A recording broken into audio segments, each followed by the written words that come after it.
Crossover. Oh, killer crossover. Just crossover. It just crossed him over nastily. Another victim to the crossovers. Cross him up and sit him down. Time for the crossover, powered by Everlevel Concrete Repair in Omaha at everlevelconcrete.com. John, Josh, Nick, hello. Happer. Hello. How are you all today? I miss baseball. What? Yeah, I'm missing baseball today. What an odd time to miss baseball. I know, it's weird, but I just thought about it. I dug inside myself, and I miss baseball. I'm kind of with Nick. I miss summer. This is weird. Happer, what was the take that you had at some point in time? Basketball is better than football? No, not that take. That was the worst take. Good take. You had a take during the summer about how, like, on a really hot day, you can't imagine it being cold. Yeah. And then, like, soon it'll be so cold that you're like, I cannot imagine it being warm. Yeah. But today we're in the middle zone where it's starting to get cold and it was super windy today. And I was walking out. It's like it was warm yesterday. That's what I said. chilly. I got to my Yeah. car and I was like, it's not that This is long not ago. the appropriate time to miss summer or baseball. It's No. in like a week or two. Yeah. You In know? December. We can miss I it miss it. now. It Yeah. was chilly out there today. Travis writes, It's the first day of chilly. why Travis, is John trying to take away my cool weather? question. Because I can. That's why. Poll I'm question not. is today the I'm no first day of longer going to chili. hide behind this. Yes, I am trying to steal away winter. I want it back to the summer. Wow. I could just as easily sit inside an air-conditioned basketball arena calling a basketball game in But June. John, I thought you liked your seasons. I do. But, I like Except for this one. I like my basketball seasons. well, No, basketball is right. when it's I mean, this weather doesn't bother me that much. It will get worse. Today's, the but I wind this miss week the- has sucked I ass. miss the spirit of summer. The Yeah. spirit. The vibe. The vibe. Yes, Nick, the vibe of summer. The That's color, what the I miss. vibrancy. Yeah. The sweat. The carefreeness. The fact that I don't have to rake damn leaves. You know what I'm getting? Now, you are not of the dog world, and you are of the Oh, thank homeowner you. world. So this is my baton of martyr. Having to take the dog out this time where it's like, let me get my coat on. Let me do this. Let me get my glove. Like, that's the part that blows now. It's like in the summer, it's just like, get my shoes. Yeah, go ahead. See you later. Let's if go only outside. you had a backyard. If it was at morning in the middle of the summer, would anybody really get after you if you were just like, if you just had boxers on outside or Not something? really. Like I don't that? think might people get- care. I You might get put on a list. I would put your damn clothes on. I would At not. least I would put not on- approach the person with put on- boxers on. Yeah. Just put on basketball shorts. At least that. You Wow. Put on another layer. Sam writes, fall losers always act like this is better than being able to wear shorts and drink beer outside. But fall is No, I mean that's wrong. sweatshirt and hoodie. No, I like the feeling of Summer fall. I is just miss way baseball. better. Than Way fall? better. But we're fine. I don't miss it yet. It's too early to miss something. Again, I miss the spirit of summer. The spirit. Remember summer when we could talk positively and optimistically about Nebraska football Just wait instead till of next being summer. mired in No. the depression? Yes. Remember, Yes. Josh, when we could talk, or at least sandbag our opinions on our pro football teams and not know that they're going to let They're us actually down going to and be horrible. horrible. Yeah, Yeah. it's like, I don't think they'll be very good. I didn't see this coming. I thought they'd stink. They're the worst team in the NFL. It's a bummer. They suck so They're bad. so horrible. Oh no, the roof fell off. Yeah. I am the sun. Happer, I am not going to do that this next summer. I am. Yes, you are. Liar, No. liar. John, liar. what did I do? Josh, your pants are smoking. What did I do during the end of the Scott Frost era? Did I ever buy in? People got mad at me in the summer because it's stop being so negative. Yeah, but this is the Cowboys we're talking about. You have no, So I'm you're talking about out on Nebraska. Rule? You're done? Nebraska. Okay, Yeah. okay. I apologize. You're out on Rule. I'm out on him going like 9-3 next year. I'll probably say like 6-6. He's 500 now, man. This is the world that we live He's in. 500 boys. Yeah, The they're gonna have 500 three boys. new coordinators. Remember when What I if they're predicted- good? What if Holger? So you're saying no, Dana? What if they get No, Nick he Saban to be the counts. DC? Okay, You're now saying He is Holgo now. is He's the Gano? incumbent. no, Holgo will still be the OCO. They're gonna. If Gerald Ford had won the election against Carter, he wouldn't have been our new president. He just would have been the continuing president. Poll question: if Dana Holgerson is Nebraska's OC next year, is he still the new OC? Nope. No, He is the new OC today. You Maybe- can't be new yeah. again. So they'll next have year. 2 3/4 new coordinators next year. That means that Dana Holgerson is the Gerald Ford He's of the Nebraska He's football. the That's right. incumbent. That's right. Rats. Oh, it's been a bad year for incumbents. today was mauled by a I need to go watch that again. I just love Dude, that. I feel like you and I watch that every I few know, months. but it's so great. damn funny. So, okay, what if they get an awesome defensive coordinator? What if they get an awesome special teams coordinator? I remember. They're going to. They when will. Nebraska got an awesome defensive coordinator, was and Bob. I was the only one that said maybe this John isn't was. a good idea. I did the show with John, and I was did like, not like this why idea. are you being so negative? Who do we think is going to be the Doko with Holgo at Oko? Oh, that's a great question, Nick. Very, very nicely done. I Nick. don't know. No, I do. It'll probably be Phil Snow. Oh, The Doko? Yes. Or it'll John be Butler. Man, yeah, he's done a great job with those defensive backs lately. Yikes. Maybe they'll just move Garrett McGuire over to that side, and he can be the DC. TBB. Mm-hmm. Mm-hmm. TBDC. Nice. TBDC. TBDC sounds like a Nerg Live AC/DC cover band. Bring them They all back. have tuberculosis. Bring 'em back. TBDC. Bring them back. I'm on the high.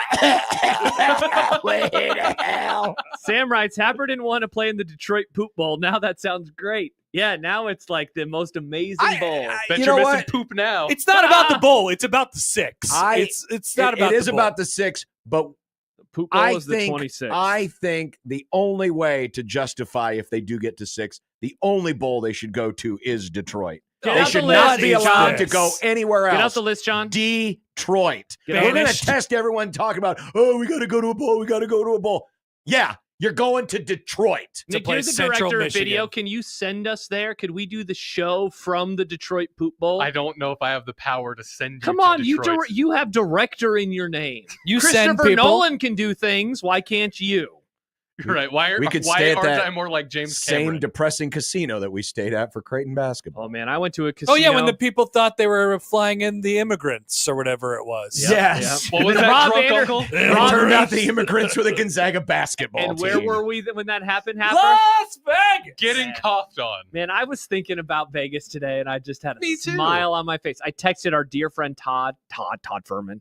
Just said like, hey, we're gonna be there. Would you want to join us Wednesday? And he's like, sorry, I'll be out of town. That's a bummer. I'd love to meet you in person. I said, oh, that sucks. Oh, you guys have just been internet friends We for all this have. time? Phone Yeah, friends, phone a Twitter friend. Weirdos. Yeah, indeed. So, but I was thinking about Vegas. Did you guys meet on a dating app or something? No, you know where we met Todd?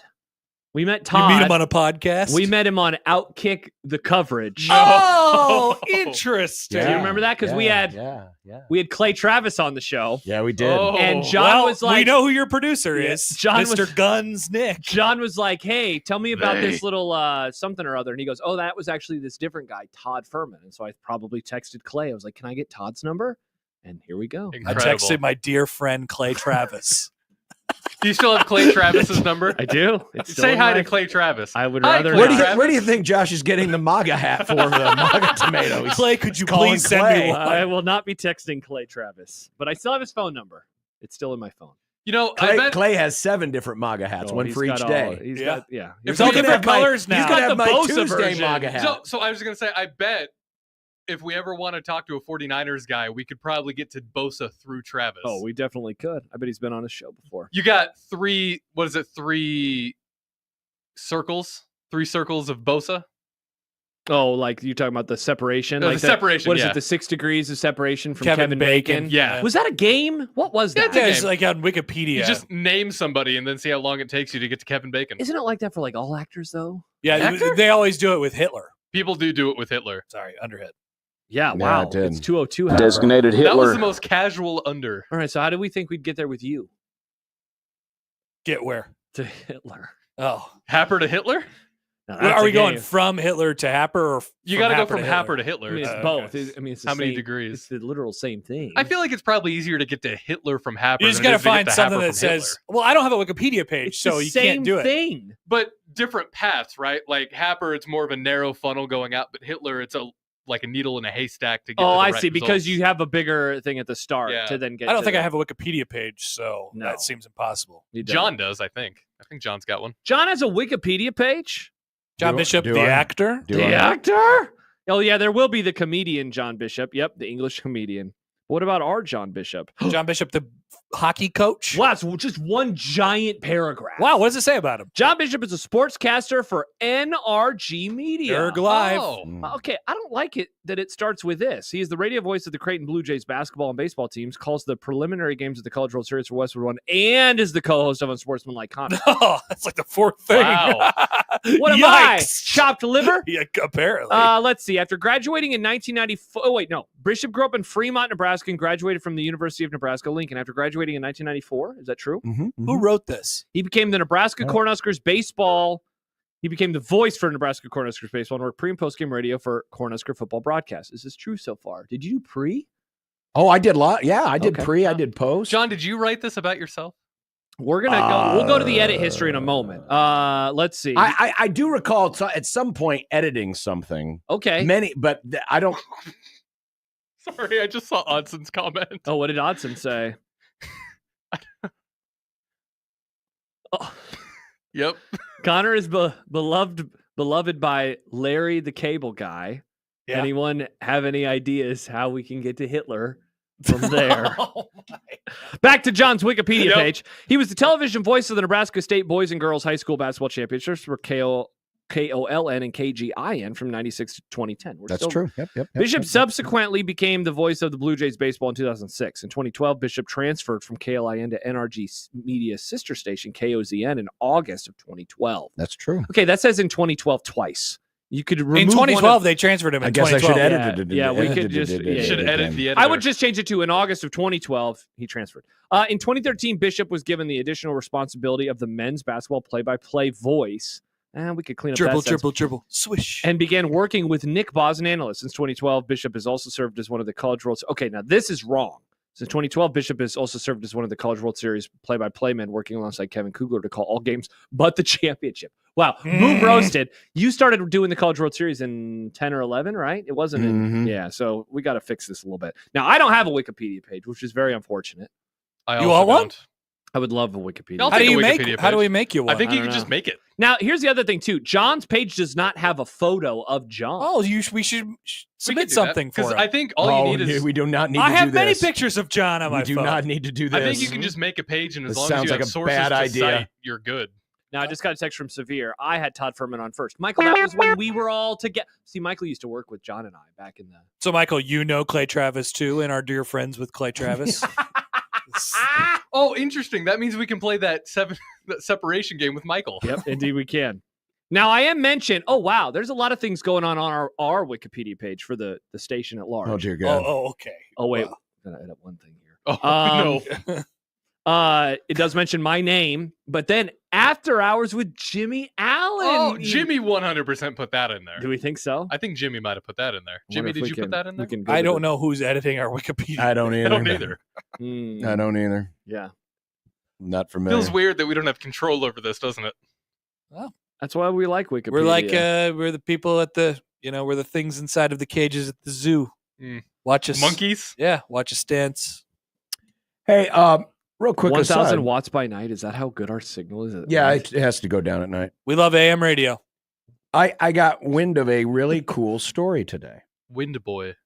So next month, Christmas. Best ofs. no, See you later, bitches. the you know how the NFL's doing the My Cause, My Cleats? Yeah. Where Yeah. everyone gets the custom made cleats. Yeah. Well, I found out today from my wife that because my wife works at juvenile probation in Lincoln for the state Supreme Court. So, Okay. she found out through one of her coworkers that Caden Wallace of the New England Patriots, former Penn State offensive lineman, Former Arkansas third baseman. is going to wear cleats honoring Boys Town. Nice. I saw a tweet about this That's yesterday. cool. And the kids here at Boys Town High School here in Omaha designed these cleats. And one of the kids that goes through my wife's department was one of the kids who designed these shoes. Oh, No kidding. that's really cool. And I actually just got some pictures. Here's what they look like for those of you who are watching it on the deal. So Those are they're going to clean. be a blue and they're mostly blue and silver because those are the colors of the Boys Town High School.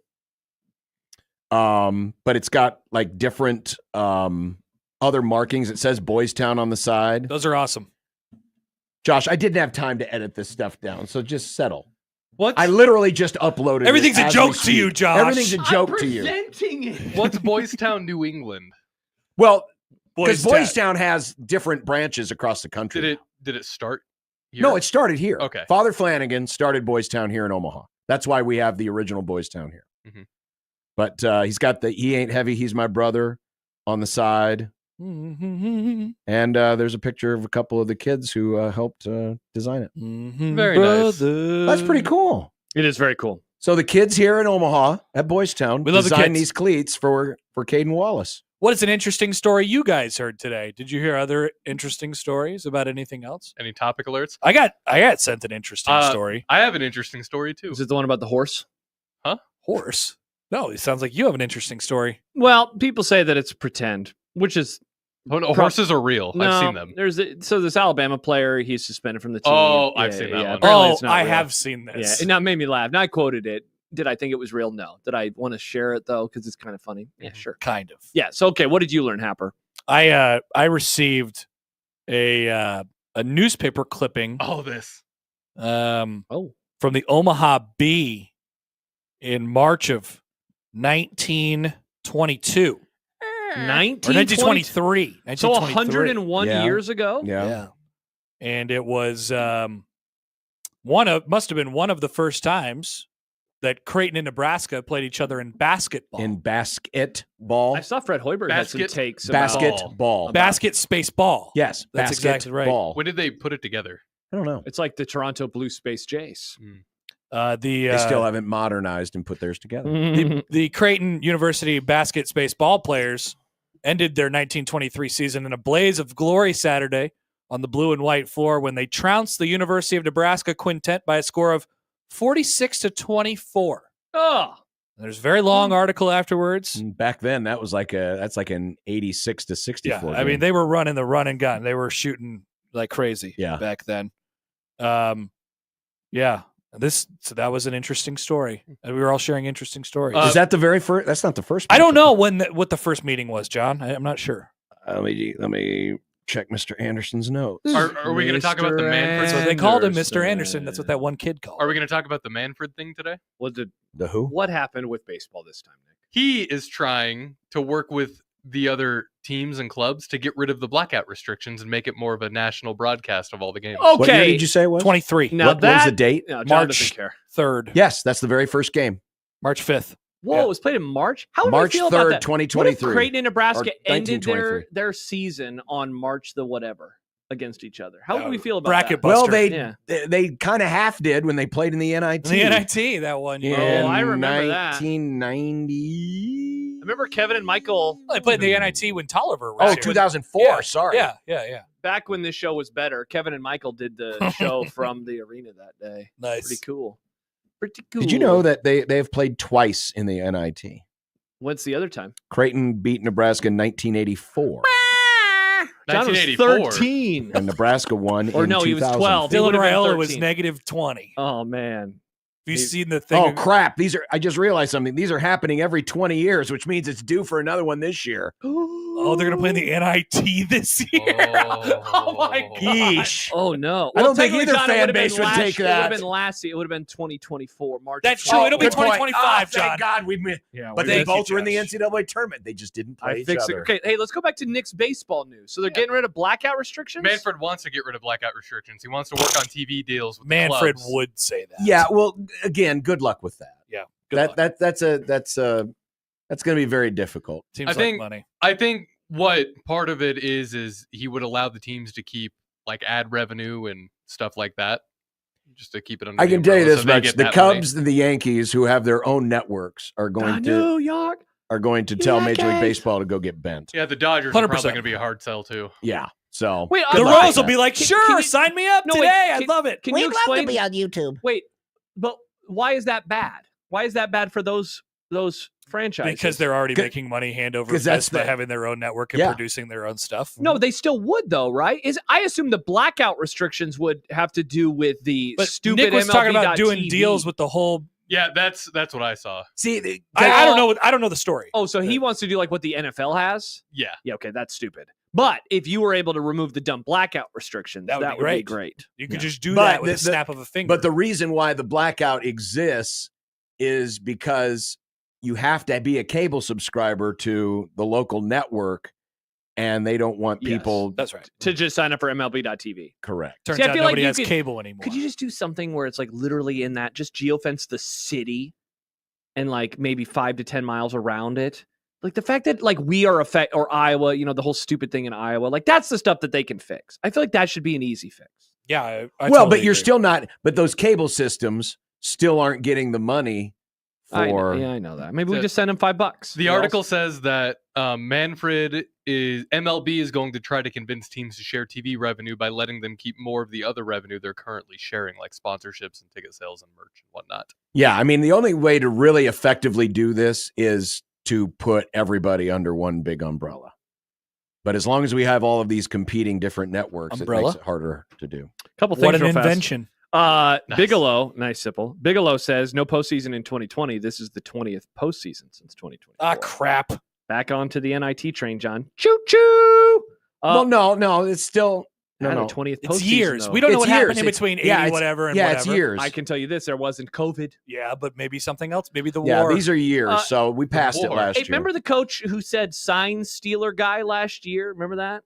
Yeah, was Central that Michigan, right? Jim McElwain. McElwain? Yeah, He Oh, is Shark Boy? retiring Macklemore's retiring? right now. McElwain. Yeah, Macklemore. It's interesting timing. all after he McElwain. was naked with that shark. Dude, that was so funny. Nick, did we tell you about that story? About how Jim McElwain, there was this picture of a guy naked with a shark, and it looked like Jim McElwain. Yeah. And then Jim McElwain talked about it. He had to say And that this it is when he wasn't was still Jim the coach of McElwain. Florida. Oh And my he was God. he had to he actually came out and said, "No, that is not me." He actually had to say that. Because so many people were convinced that it was Jim McElwain, the head coach at Florida, That's lying naked tough. on a shark. So it's really funny that he did that, but do you think it would have been better or worse if he didn't acknowledge it? He did not have to acknowledge it. Yeah, in my he opinion. It was could've- funnier that he did he acknowledge. it's did. The hilarious. fact that he acknowledged it is amazing. I'm glad he did that. That's funny.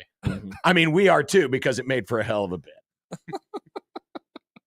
Glub glub. Hell of He's a just bit. retiring, just with 2 games left. Yeah, I guess the tweet didn't say if he's retiring with 2 games left. I guess I'm assuming that he is. So Well, he he's, was also so he's the taking OC, the so Connor he fired Stallion himself. secret to his career grave. He is indeed. Indeed it was. So we let's- still haven't figured out I know. what's the conclusion of all they that. never announced that. It feels like this is the conclusion. I think it's just done now. Is this going to be like the Kennedy assassination, where they're going to seal it for so many years, and then And then I'll give a theory and John will get mad at it. Wait, what are you guys talking about? it's not a theory? it There was a drunk stupid. motorcycle cop that was stealing the signs. No. Wait, that was more confusing. No, what are you talking John- about? The Connor Stallions thing? Yeah, how he was on sorry, the I just side- didn't hear you. No, yeah, how he was on the sidelines, but we never confirmed that it was him, right? Yeah. Like that Yeah. was never totally Yeah, confirmed. no, that's Yeah. never the been confirmed. investigation has never been released. They said, "Well, we're still looking into it." Okay, we already know. Stallions has gone on all these podcasts now, and he won't even confirm it. It's so weird. Oh yeah, he's But like, Because what's to lose for him? Well, He don't care. Yeah, I'm guessing like that gets Central Michigan in a lot of trouble because then they have to explain why in the world he had a pass and was on the sidelines. I'm guessing that's why we haven't heard Oh yeah, because that might go to the top Maybe of Central Michigan. Maybe they genuinely didn't think it was him because he used a fake name like Bonner Ballions. No, yes, no. yes. I mean, somebody had to, because he was allowed to stand there. I'm shouldn't stunned have been standing that there. anybody would have been like, "Who's this No, guy?" I thought Happer would laugh at that joke. It's sad. He's too busy texting. Yeah, Sorry, you missed my shouldn't have been standing there joke. You're the kind of person drunk uncle doesn't like. Shouldn't have been Text standing- me. Text me. Text me. Well, this crossover I guess should come to an end. Oh then. no, I'm sorry. Bye, I Happer. didn't mean to text. See you later. I'm Happer. so sorry. We can talk. What do you guys want to talk about? You talk about Connor Stallions some more? Nah. You know who wants to talk about Connor Stallions? Matt Rule. I want you to yell at John a little bit because I'm going to have to later about the college football playoff. John has become such an SEC honk overnight, and it's I know. very confusing. Did now. you guys see SEC Josh it's not today? SEC honk. It I is. did see SEC Josh. It is trying to. But he's also leaned a little too hard into K Ford as well. And You I guys love are wrong way with too K Ford? analytics Friend pilled. of the John is Grum? too analytics pilled. Friend of the Grum. Fine. I said yesterday I got to watch the games, and John was like, "No, it's about the analytics for me." And No, I did not say that. Oh, I thought you did. I wasn't even trying to troll. Jeez, no. Of course you got to watch the games. It's a balance between the two. The problem is, here's a question for you. Okay. Let's pretend Nice. let's pretend that it is the exact same resume, but it's Wake Forest. Is Wake Forest as high as Indiana right now? No. Why not? No, of course not. Hey, Indiana hey, is getting kissed because they're in the Big Ten. Hey, where was BYU ranked last week? How high were they ranked? I don't remember. They were 6 or 7, right? They were basically in the same spot that Indiana is. So my answer would be yes. Because Okay, but that's not a fair comparison because BYU. Because you're right, BYU hadn't been blowing everybody out. BYU has a couple of good wins. Indiana has none. No, I think it would have been the exact same because No, they I kicked disagree. the crap out of everybody. I disagree. I think people are ignoring BYU the doesn't fact. have any good wins. I do think SMU. Indiana has gotten a kiss because they are in the Big Ten. I disagree. If this would have been Vandy would be in the same spot. But if it were a commensurate, non-traditional power from any other league, I don't think they would be getting the kiss that they are. What if? So I guess the most recent example that would make sense would be like up until 3 weeks ago, Pitt was undefeated. Yeah, but we Pitt- never got the committee's view of Pitt. No. Pitt was 7 or 8-0. They were 7-0 and they were because barely in the top 20, I think. Yes. but they hadn't been blowing everybody out. That's the difference about Indiana. This question is hard because I think too many people get obsessed with the whole blowing. I get it. And I'm What not saying happened to you? No. Nothing. I have never once said that they don't belong in the playoff. I just don't think they should be seated as high because they have played a patty cake schedule. So where would you put if they lose to Ohio State on Saturday? It depends on what else happens. Yeah. But they're definitely in that same spot like where, SMU or BYU could be in. Oh, interesting. I think they're a lot closer to the 2-loss SEC. I mean, literally teams. all of their wins have been against the bottom of the Big Ten. All of them. Yep. In the Big Ten. Hey, Texas's schedule is pretty rough too, and so is Penn State's. Oh, I know. like- And I think those teams shouldn't get as much grace either, quite frankly. So where would you put Indiana again? I know we did this yesterday, but I don't even remember. I had them I had them like fifth or sixth behind Well, they're Alabama. fifth. So that's why I fifth. guess I'm confused. It's like where would you drop that? You say you think they're getting a benefit of the doubt because they're I in the Big do. Ten. But I are do. you giving them the same benefit of the doubt then? Oh, not as much as the committee, but damn close. But if you just said you had them fifth, the committee has them fifth. I'd have to look. But that's like the same spot. 5 is 6, 6 is 5. No, I'm saying they're getting. Fake I'm saying they're Einhorn. getting a kiss. I'm 29 saying is 30. if Indiana were Wake Forest would not be that high. But did you? That's what I'm but saying. you gave them the same benefit then. I understand. So you're saying that. you also have the same bias that the committee does? Perhaps. Interesting. I think Man. a lot of people are. Interesting. I don't know why that needs to be a controversy. Well, I mean, if you have them at the same spot the committee does, I guess my confusion is, so then what are we mad about in the end? Well, I'm not mad about anything. I just think that there should be. I just think we can't just sit here and say, well, they blew everybody out. That matters. Well, though. But that Why doesn't that matter? Everything matters. Yes, of course. Everything matters, including the fact that Indiana has played a cake schedule, Exactly. So that's what and that should matter. that's it, and it does, and I think that's why they're at their proper spot because Ole Miss, for example, but at the same time, if they lose to Ohio State, they'll be like 9th. but if they get waxed by Ohio State, See, why does everybody always assume they're just going to get waxed by no, Ohio State? I'm not saying they're going. I said if. I know. If. I'm just saying. So the Ole It Miss was the can team. happen. So like Ole Miss, I feel like is a great other side of this discussion because they have 2 losses, and one of those losses is to Kentucky. Bad. And now the other loss is to LSU. Not great. Mhm. Exactly. But they have the Georgia win, which is obviously a much more impressive win. But it's like, what do I want from my football team? Undefeated, winning 9 games by double digits and 1 game close, or 2 losses, 1 really good win, but 2 stinker losses? Great case study. I would rather have the undefeated dominating wins the whole season than I would. Even if they're against bad teams. Yes, exactly. John, again, wins. Their losses are to Okay. bad teams. Ole Miss's losses are to bad teams. Ole Miss's losses are to bad teams. But not as bad as what Indiana's been playing. I mean, Kentucky's pretty, but they lost to them. So that's the thing, They though. did. Kentucky won They by did. 50, and they They lost. did. I'd rather win by 50 than lose. I would. I would value that more as well. that matters. I mean, that matters. And that's fine. That is fine. Again, I am not advocating that Indiana should be held out of the playoff. Absolutely not. Not advocating that at all. What if they get smashed? Again, it would depend on what other teams are doing, but it should be held against them more than if they had played a quote unquote average schedule. John, it's going to be.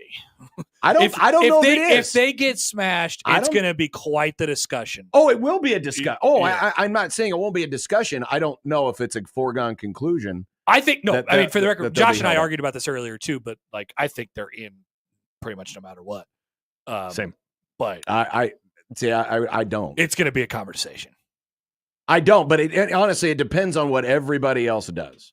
But the biggest concern that I have, and we'll talk about this later today, is what impact this year and next year could have on what future teams decide to do with their non-conference scheduling. Yeah. Because if this means we're getting more crap games, then this is a bad precedent. Back to divisions we and go, I wouldn't everyone. mind if we set an example early on that said, no, you can't just so go you out. want Indiana to get punished.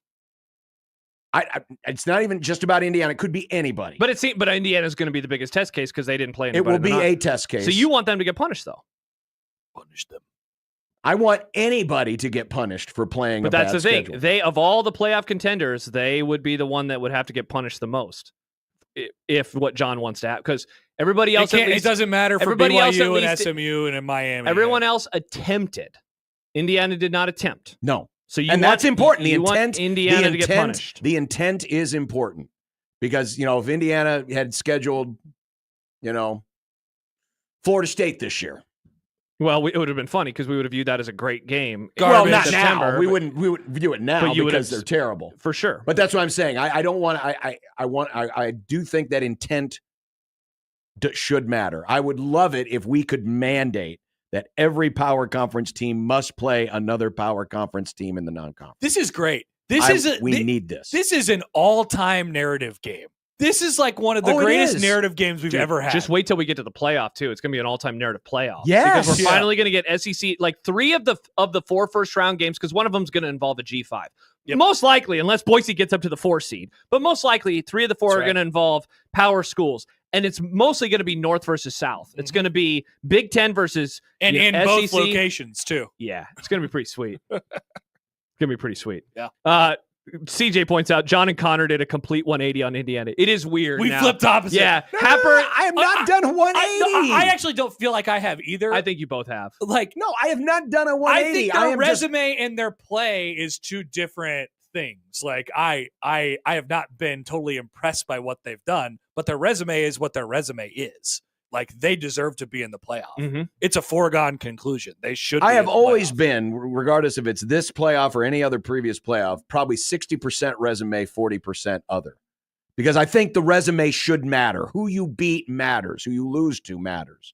Who you schedule matters. How I many think those points you things, win by? those things have to matter.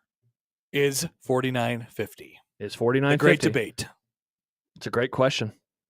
They're going to say, Joey Galloway's going to say it. They He's beat gonna say, Nebraska they beat by- Nebraska by 50. They beat Nebraska by 50. And they should sit Curtis Rourke. What else is he going to say? That he's going to say. Many They things. should Many, sit many Curtis Rourke. things. Many Many things. Mm. I mean, for example, and I think this is a good conversation to have. What if Ohio State loses? In the Big Ten championship game? Or No, to Indiana? Saturday. Be pretty funny. They'd have the Penn State win. Because guess who also had a very cakey non-conference schedule? Ohio the State. Ohio State. Ohio State didn't play anybody in the They beat non-con. Penn State. I would. They beat Penn State. I'll say this right now. I would love it if Ohio State got at 10-2. You're out of here Not happening. because they played a crap non-conference schedule. I'd love to see it. So I'm consistent on this argument. That'd be really funny, but Yeah, they're It probably won't happen because they are Ohio If they State. lose to Indiana, they could lose to Michigan though, because Ryan Day doesn't beat Michigan, and then they're suddenly 9-3, and then they're probably out of the yeah, playoff. then you're out. Well, That that's would not be- happening. You want to talk about something? Ultimate chaos factor would be Oh, them would be Ohio State losing to Indiana, losing to Michigan, and then, well, I mean that would be. Oh, that would they're be- out. I mean, what's the they're big? way out if that happens. What's the?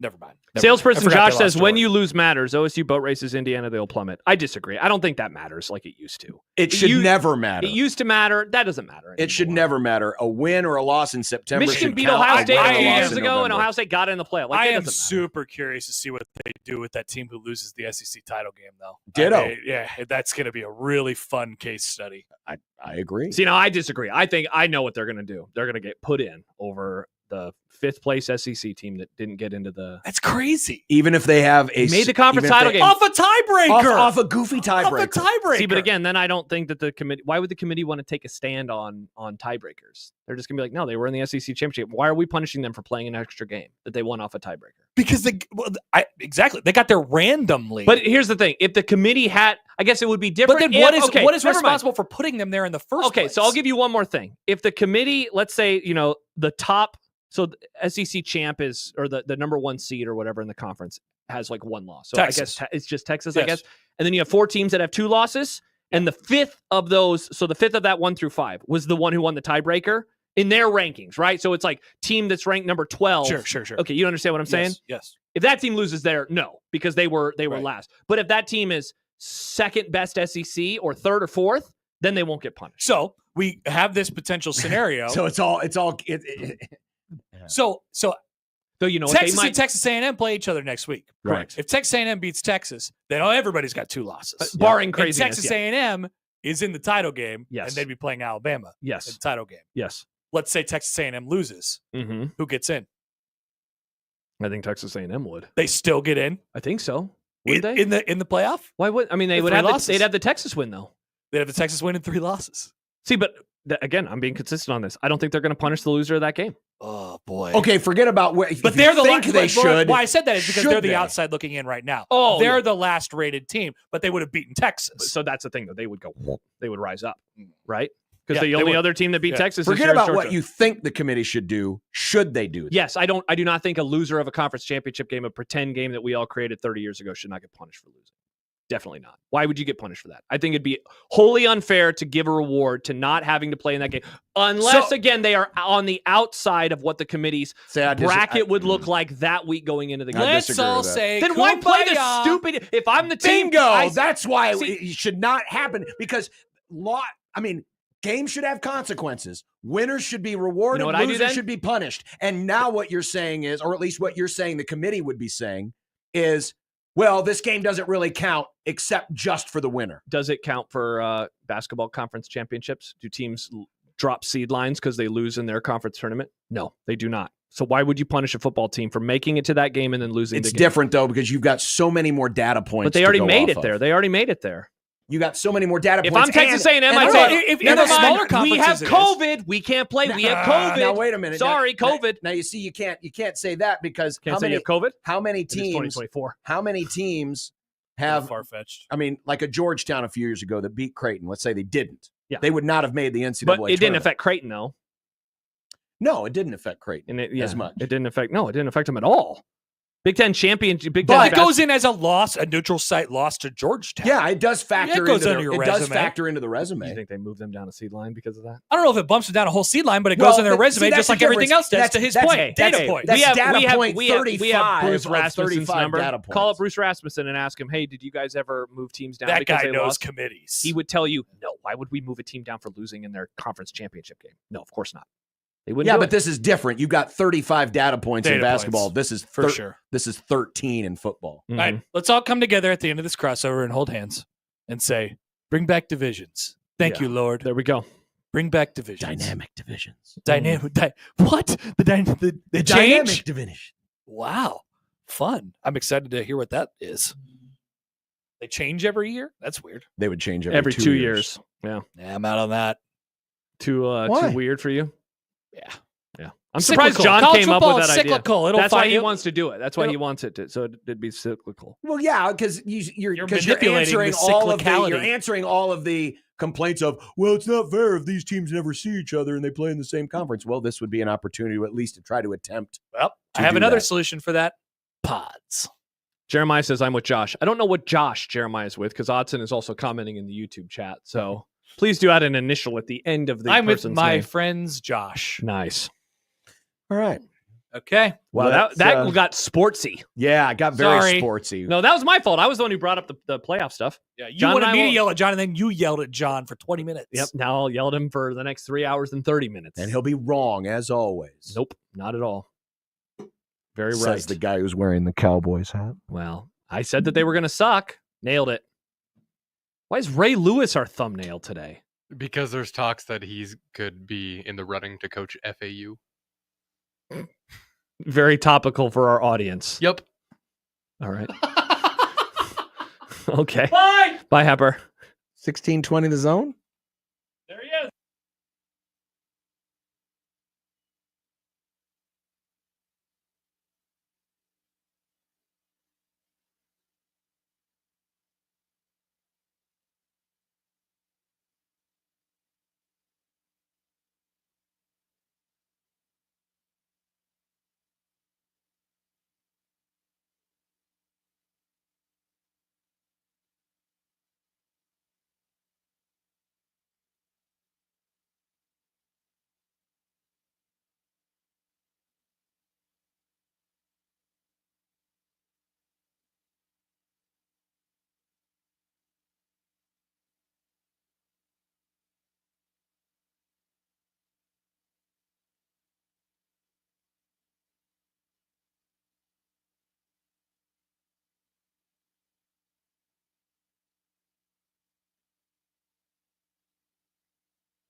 KOCN. Unsportsmanlike conduct on 1620 The Zone.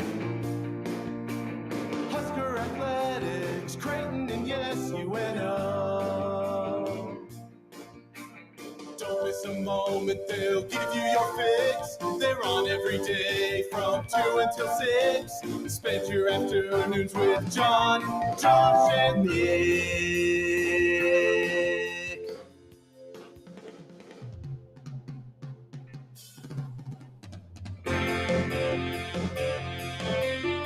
John, Josh, and Nick. They'll show you what sports talk really is. And you wanted to do the Grum Down. You putting random Ray Lewis. I would actually like to see what Nick would put in the Grum Down. Ray Lewis, will we discuss? Will we? No! Unsportsmanlike conduct on 1620 The Zone. Husker Athletics, Creighton, and yes, UNO. I want that to be a drop. No! Well, we're talking about Ray Lewis right now, aren't we? You know what? Nick incepted us into talking about Ray Lewis going to Dumb movie. FAU, FAU. potentially. Wow. He's a front runner. They're calling him the next Dion. The next Dion. Okay, cool. Welcome, everyone, to the Grum. It's Dumb Debates Wednesday. And we got a lot coming up for you today here on the program. Brought to you by our good friends at Union Bank, where your money has people. And the referee's Grum Down. Yep, playoff posturing. Lots of it. Lots of it. Oh, yeah. Which Power Four has the best non-conference wins? This is an experiment. Not an experiment. It's a little research Thought I wanted to do. exercise. Oh. Thought exercise I wanted to look at because I was curious. Mm-hmm. We're going to attempt to find the positive building blocks, the good things, the non-red flags. I wasn't even outside of the city limits of this fair city, and I came up with my 2 last night. Really? Yes. Oh, wow. Yes. Okay. I got 2 things that I think are positives. They're not red flags in any way, and they're things you can build on. Okay. It sounds like you're talking with a tone. I hear a tone. It's a tone of, I came up with these things.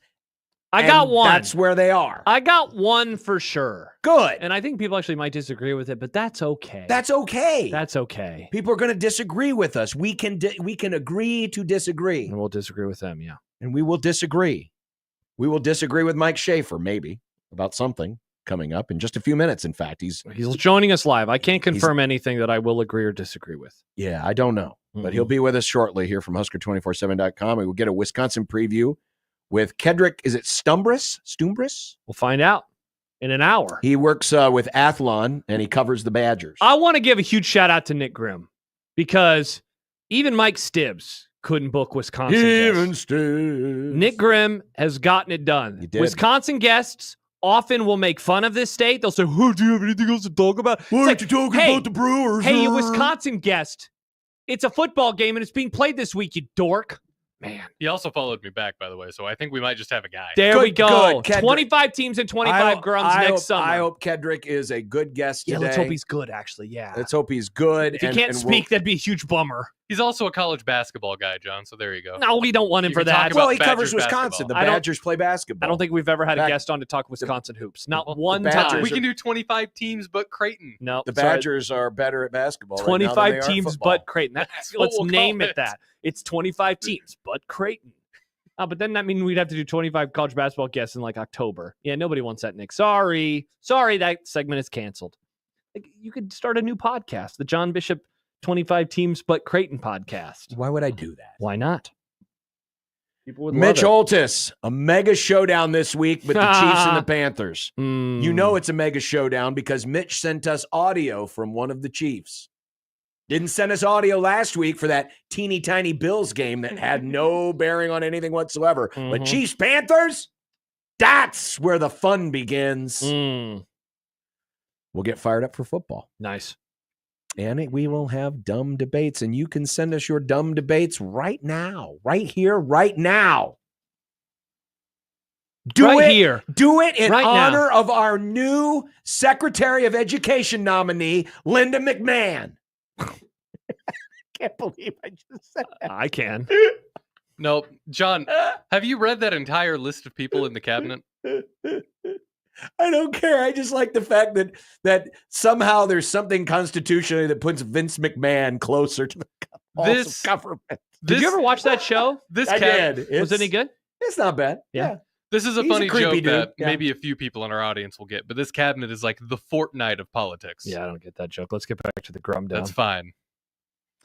But that is the Grum down.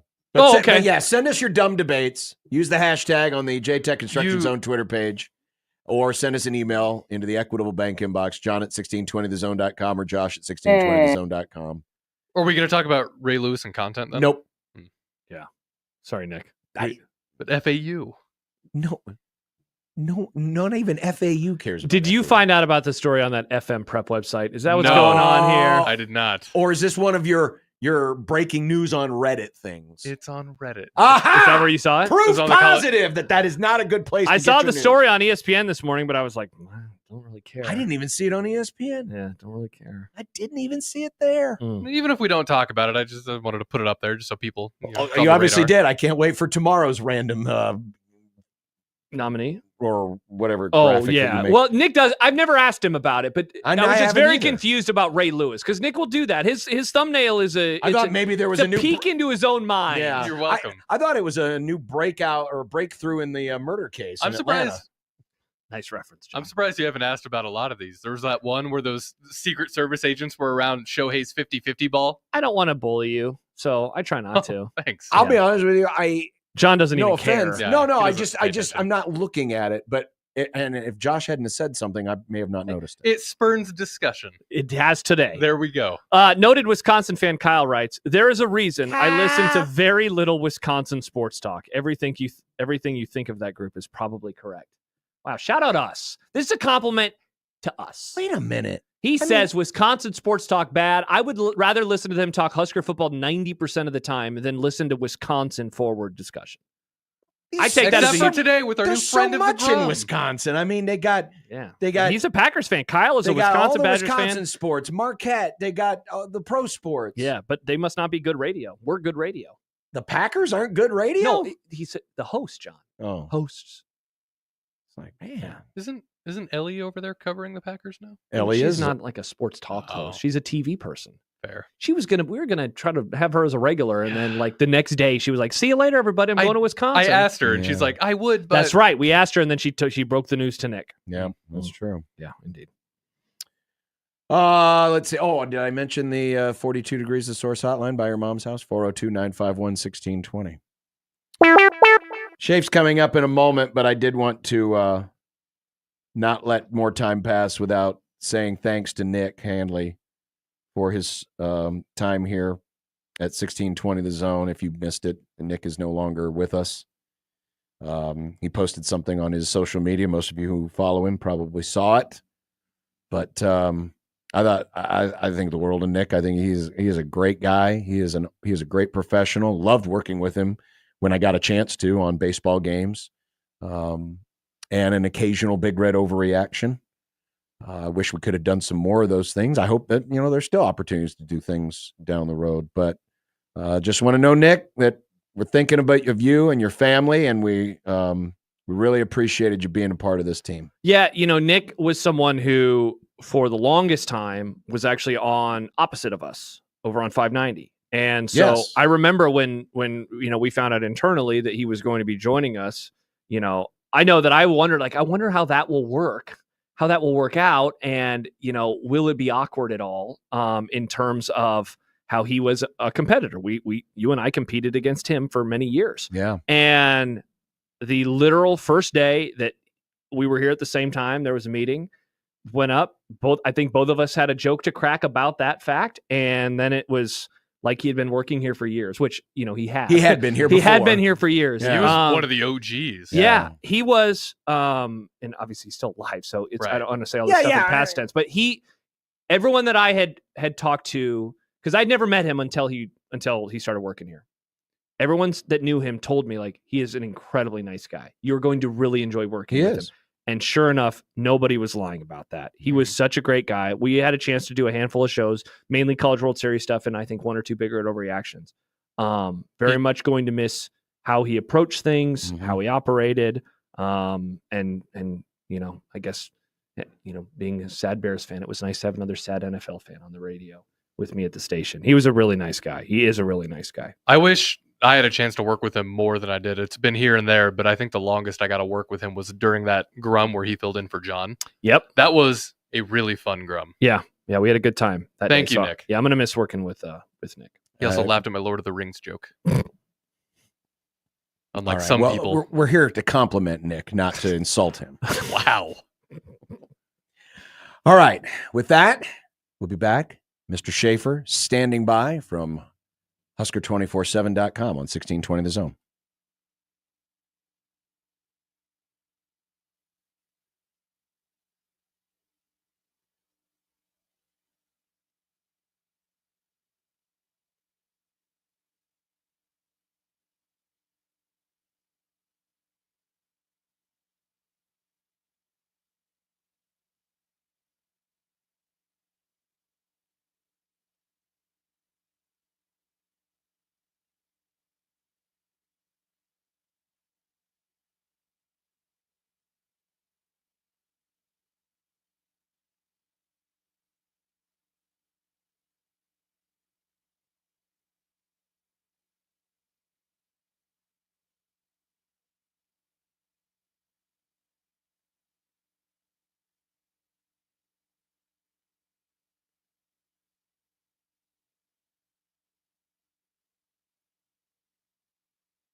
Mike Schaefer.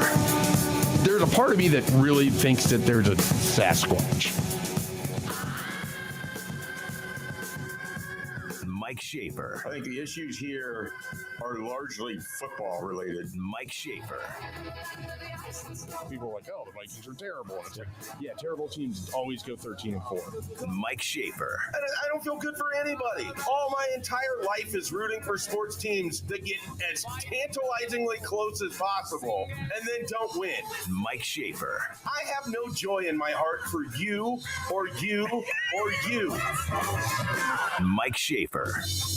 It is Mike Schaefer time on this Wednesday. Schaefer, Husker247.com. How are things today on this extremely windy day, as if they're all not extremely windy?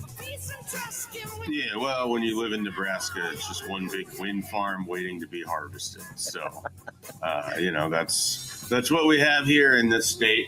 We also have some interesting men's athletics teams that aren't quite able to close the deal and finish games off, losing one possession games. Yeah, we'll see. I don't know that I have that feeling for Friday's game, but I don't really want to talk about that game either. So I'll leave that up to you guys. John would love to talk about that game. I think I'm Schaefer. sure he would. No, hey, listen. In all seriousness, this is. I'm not sandbagging here, but this is an interesting matchup. Creighton has not faced a team with this kind of size, and certainly Nebraska, if they can control the turnovers, because Creighton's not a team that turns teams over a lot, and offensive rebounds. All I'm saying is I think this year's game, and I know this is not a hard bar to clear, but this year's game will be much, much closer than last year's game. Maybe. So I think Nebraska is solid. They lost to a decent to good St. Mary's team on the road. 17 offensive rebounds allowed, 15 turnovers, and you lose by 3 points. You're down 24-9 at the onset of that game. So there's just a lot that didn't go right for them. But I don't believe that they have the ability to chase Creighton off of the 3-point line. I don't think that Creighton is going to miss at a high percentage when they get those open looks. And Kalkbrenner largely has dominated that series. I mean, he's just been really tough for Nebraska to handle. I don't think Braxton Mia has the conditioning to be able to play 25, 30 minutes. I don't know that Andrew Morgan can stay with Kalkbrenner or Burke can stay with Kalk. So it's a tough matchup for Nebraska. It's just not one, especially for a team that doesn't shoot particularly well or hasn't shot well. Now, if they come out on fire and for whatever reason have their best shooting game of the season, then I think they can keep it really close. Otherwise, it's not a good matchup, I think, for Nebraska. I see where your concern is, right? Because Nebraska's big, they can be physical. I don't think their defense is that good, and they allowed so many offensive rebounds. They make every offensive possession look way harder than it needs to be. If that sounds familiar. Do you think, Shade, that the offense can get better? Is it how fixable is the offense? I think it can. I absolutely think it can, because if what you got out of Berke against St. Mary's is transferable, and I don't know that he can do that against Creighton necessarily, but if you're getting that more often, he wasn't really a factor in the first two games. He didn't do a lot. He came on a little bit against Fairleigh Dickinson, and then he had a great game against St. Mary's. I mean, he is a really interesting player, and according to Hoiberg, he can shoot. We just haven't seen it. He took one 3-point attempt up in Sioux Falls.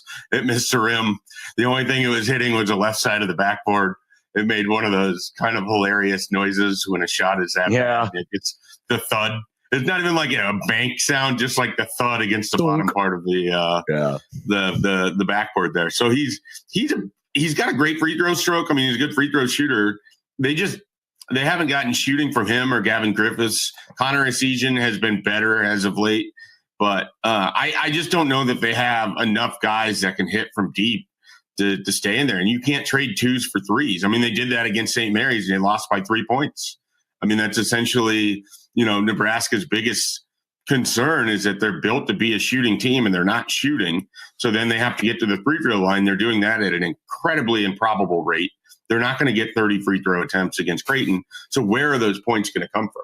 Yeah, no, I agree with you, Shafe. Certainly the shooting struggles. I would like to see, and I'm guessing that Fred Hoiberg, like Greg McDermott, probably looks at the shot quality a lot because, anytime Creighton would not shoot it well, he's like, well, but our shot quality was really good. You're getting open looks. That's and that's the thing. Part. And I think I think you're right. I think there are some good shooters on this team. So at some point, those things are going to equalize themselves. For example, Jackson McAndrew, who was brought here to be a shooter, missed 7 in a row in one game, came back in the next game and hit 3 out of 5 or 3 out of 6, something like that. So, I mean, it's just one of those things.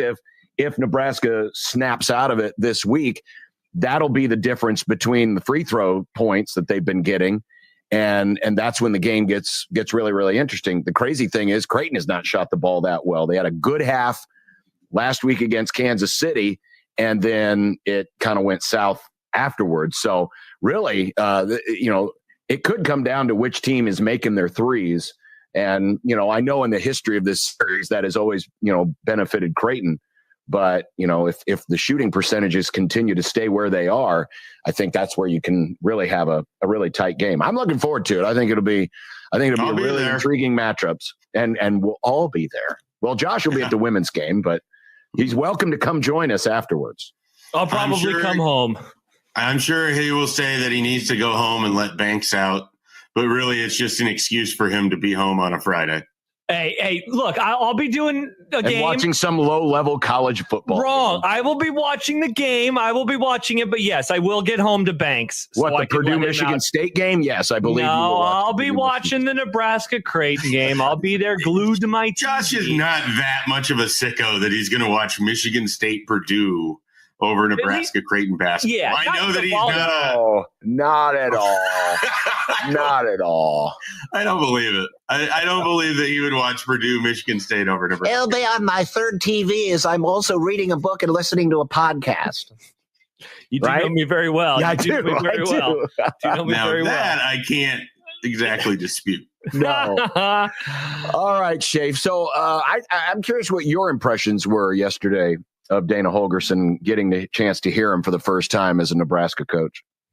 Yeah, well, I mean, he came across a little bit befuddled by some of what Nebraska struggled with, because it seems simple to those on the outside that if you're not blocking on the perimeter, you probably shouldn't be playing. And so that was, news, or not news.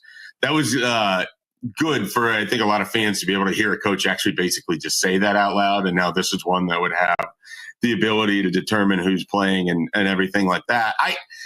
I don't know that I took a ton away from it. I mean, it's an interesting gamble to do this with a group that you haven't worked with. I thought Saturday was fine.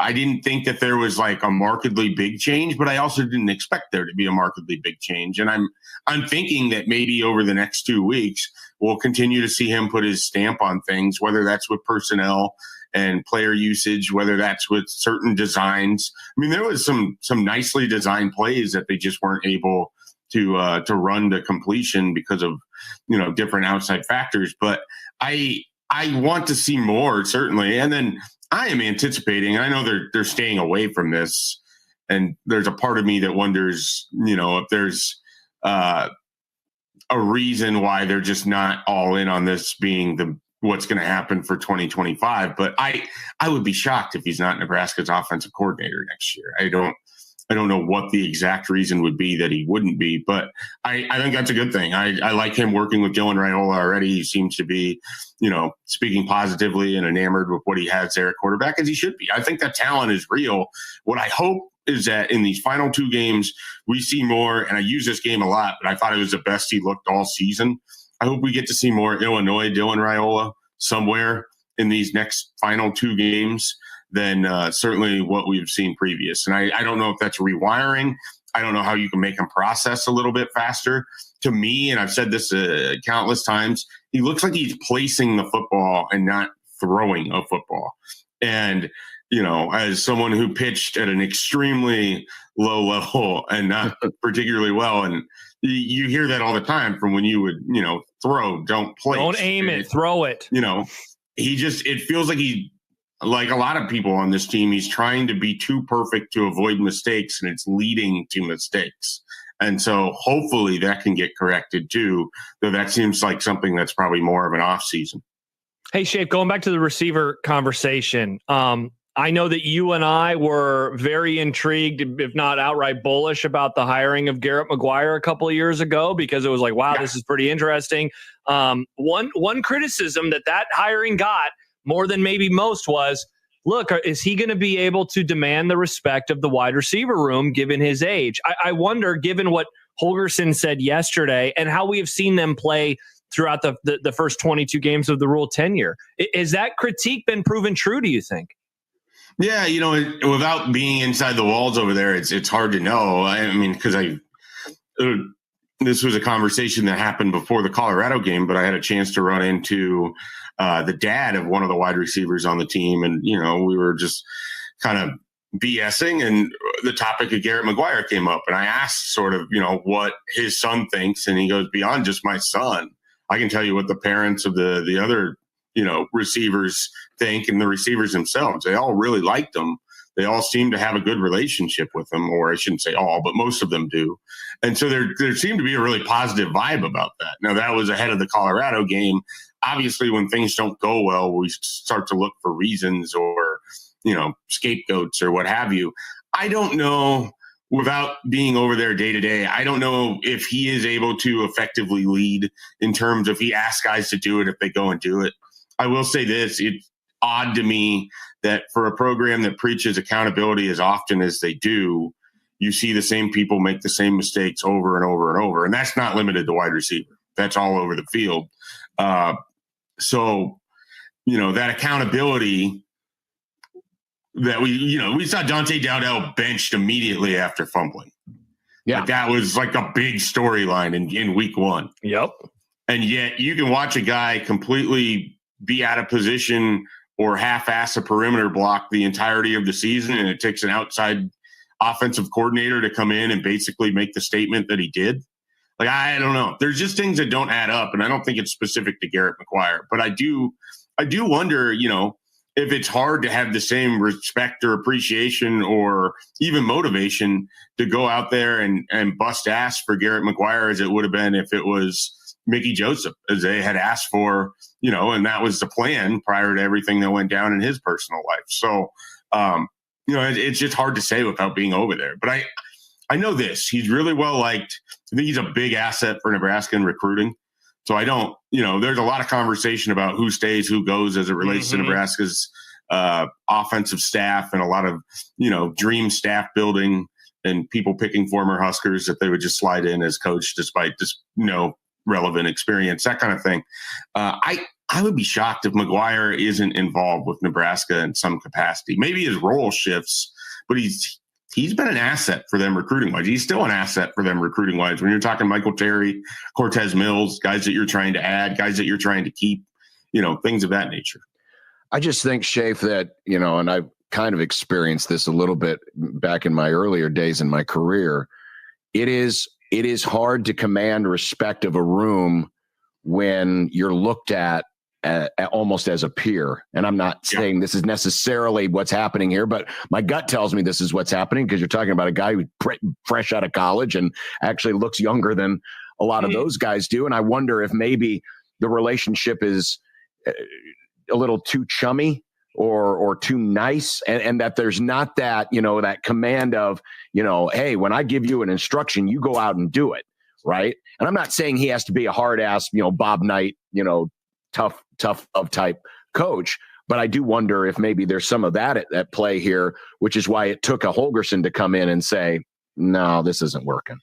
Could be. It could also just be that Dana Holgorsen has no filter, which I think we've known. Like this is a guy who basically, if he sees it, he says it, that kind of thing. And so I think that's more of why you're hearing it than anything else. But I think there's definitely some truth to the idea that it's probably hard to coach guys who are barely younger than you. And in some cases, like a year or two younger than you are. But at the same time, I mean, Garrett McGuire had worked with the Panthers, with DJ Moore, with different wide receivers. It's not that he hasn't been involved in coaching.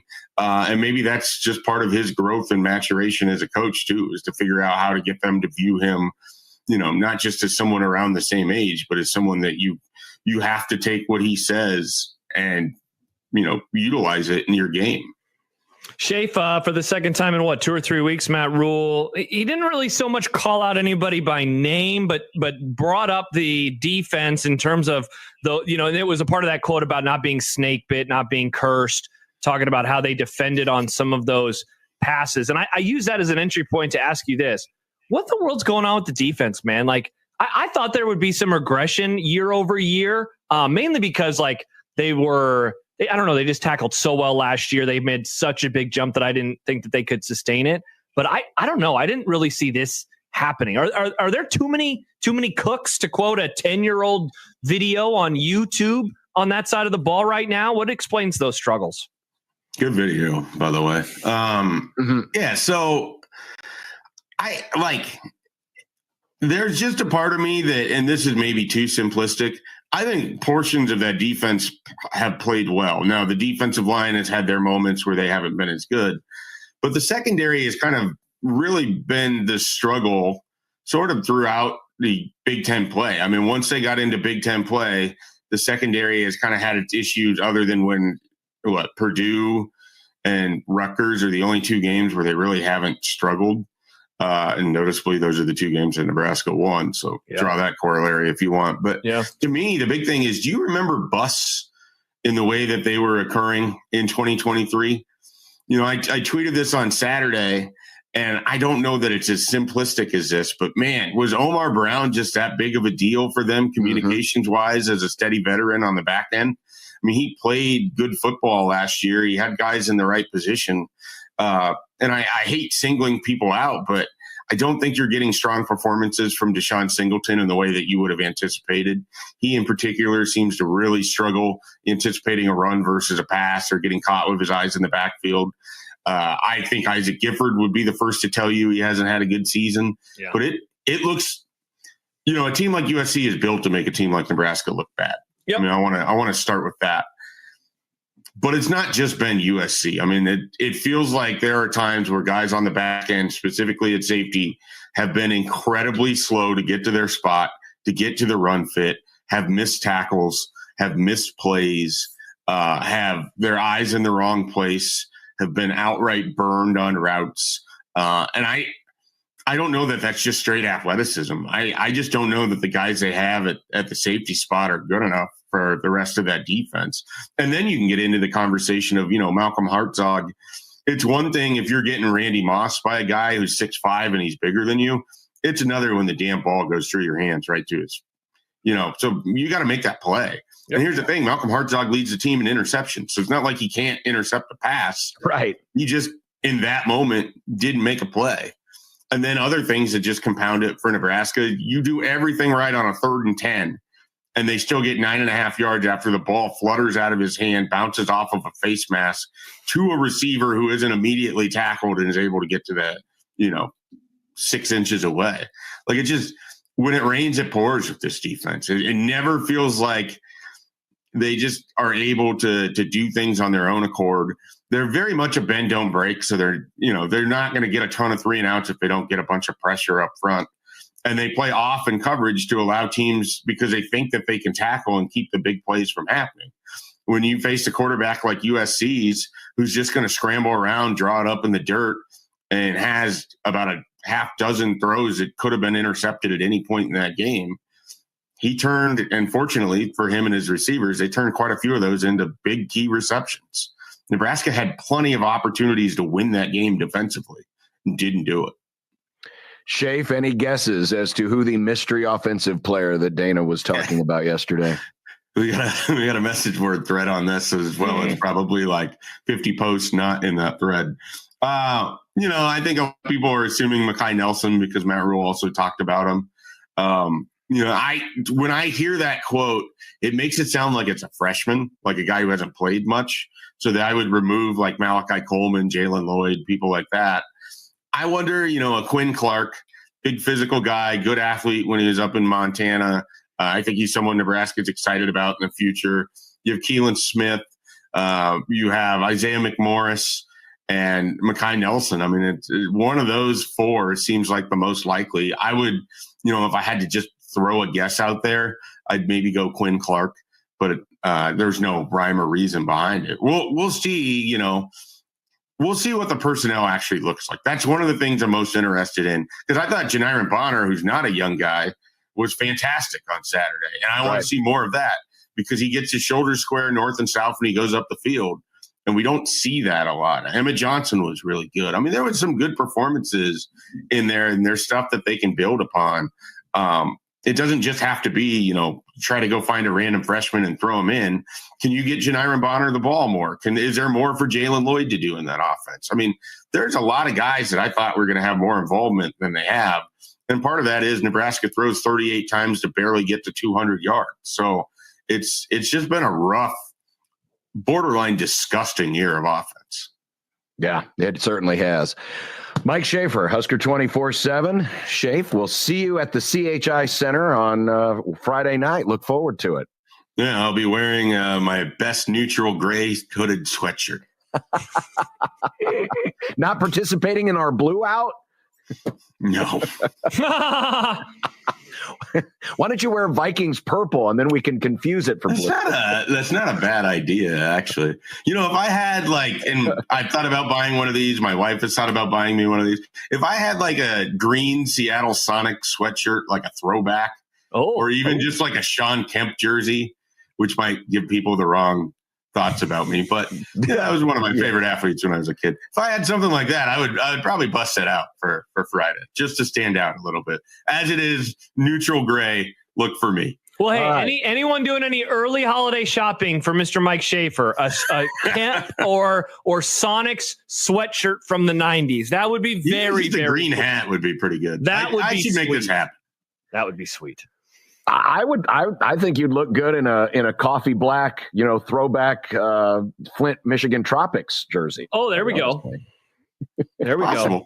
Good. All right, Schaefer, we'll have a good one, and we'll see you later. Okay, guys. Mike Schaefer of Husker 24/7. We've got more coming up, including a little bit later on. We're going to look back at last night's playoff ranking reveal. I have compared the non-conference schedules of the 4 power conferences, and a lot of reaction to Indiana. Coming up on 1620 The Zone.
Welcome back. A reminder that many things happen at this radio station on many different days, including this Friday, when it's rivalry day. Creighton and Nebraska, both men's and women's games exclusively right here on one radio station, 1620 The Zone. Josh will start with our women's pregame show at 3:45, women's tip at 4. Then we'll have a between-game show with Blue Jay shoot-around, and I believe Jimmy Allen will be on the hosting assignment for this week. Nice. And then I will take over alongside Tyler Clement at 6:30 from CHI Health Center, 7 o'clock tip for the men's game. It's all right here on 1620 The Zone. And I got Rob Sims as my partner for the game on Friday afternoon. Should be a lot of fun. Looking forward to it. Full day of hoops. A full day of hoops, indeed. We played a little bit of the Dana Holgerson audio yesterday. It was really just one Q&A, one question, one answer, but it was a long answer. But it really kind of covered a lot of different things. But this was one thing that we did not have yesterday. Courtesy video here of 10-11 in Lincoln. But this was the quote that got a lot of run from Dana Holgerson on the wide receivers and their lack of downfield blocking. I was like, guys, I said, you guys are fairly big kids. You know, I know 17's not a big kid, but he's a tough kid. But there's some good-sized kids out there, you know. I mean, 16, 18, 4. I mean, these guys, 29, these guys are big bodies. I'm like, why are you not blocking worth the crap on the perimeter? I mean, it's embarrassing. I mean, you got being a receiver, you think, I want touches, throw me the ball. First thing I said to him, if you don't start blocking out there, then you're not going to get the ball thrown to you. Seriously, I swear to God, it's Steve Sipple. I'm sorry, Sip. I see him. Hey, why are you apologizing? Everyone's saying it. It's okay. I know, but it's going to get cliche, and then it's going to get tiresome. Yeah, I guess that's not But wrong. the plain spokenness. I mean, you guys are big. You should be blocking these guys. What the hell's wrong with you? It's why I've asked guests now the last 2 days. I think I asked Sipple yesterday, and then I asked Schaefer about it just now. Has that been a problem? And I thought the story that you told there was pretty interesting as well, right? About how you have this job and how you are viewed versus how you need to be viewed. Mm-hmm. You have to be able to command it. And it's hard to be a boss and a friend. It can happen, but especially in a business like this where it's performance-based and there's a lot of pressure on and a lot of eyeballs on it and a lot of Monday morning quarterbacks watching it, it just adds a ton of pressure. And so, if you're too chummy or if if it feels like as humans, we try to get away with as much as we're allowed to. We all do this. Even the most driven people can fall into this trap of, well, how far can I push it? I can cut a corner here and I can fudge a little bit here. And if management or leadership allows that to happen, even in just the smallest things, it can become an overall problem. What do you think about this from Dave Feit? The program needs a bad cop. I think there's always room for a bad cop. Absolutely, especially in a sport like football. And that shouldn't, probably in this day and age, can't be the head coach. I don't know if it can be the head coach. I don't know if and trust me, I'm not saying this because I want it to be true, but I don't know if a Bob Knights type could coach today because he was the constant bad cop. Well, what's the closest we have to that today? Kirby Smart? I don't think Kirby. I mean, I guess Kirby, but closest to. I'm trying to figure out closest. Kirby Smart is like he's so watered down compared to like the Bob Knights. I know, but that's why I said closest. I'm trying to find someone close to it. So I don't know if there is anyone that's close to it. But what my point is this: I don't know if it can be the head coach because remember, the head coach has got all these other responsibilities, has to look over the entire team. It's a CEO type role, but assistant coaches can. You Definitely. Can have those badasses on the assistant coaching staff. And how much does it help them that they have a guy who is new to the proceedings? So he and comes has in, no preconceived notion. Bingo. He comes in, he watches the film, and his opinions just get to come from the film. He didn't recruit anybody. Nope. He didn't have a relationship with anybody. Nope. Obviously, he had heard of Dylan Raiola. I'm guessing that was a large part of why he wanted to come to Nebraska, to be the coach of Dylan Raiola. I'm guessing he likes that idea. Otherwise, it's like, okay, who are these guys? Who's this wide receiver? Who's this guy who doesn't block? Why are you not blocking? What are you doing out there? Yeah. Why is this guy always telling me to shush? Why is this guy always telling me, yeah, what's up with this tight end shushing everybody? I mean, this is the one area that this unorthodox move coming so late in the season can have a benefit, and that is that you do have a fresh set of eyes on this, where there's none of that other stuff. There's no water under any bridge. Everyone starts from zero. Mm-hmm. And you can just look and say, ooh, that guy does something good here. That guy does something good here. That guy does something good here. But you don't have, now this can also be a disadvantage, but you also don't have but I remember back in the spring and in the fall, he was doing this and he was doing that. And he was kind of having an attitude, blah, blah, blah. And so you don't have a lot of the backstory. Sometimes it's good to have that. And then sometimes in a case like this, it's good not to have that, especially if you're just coming in and being asked, we got to do something different.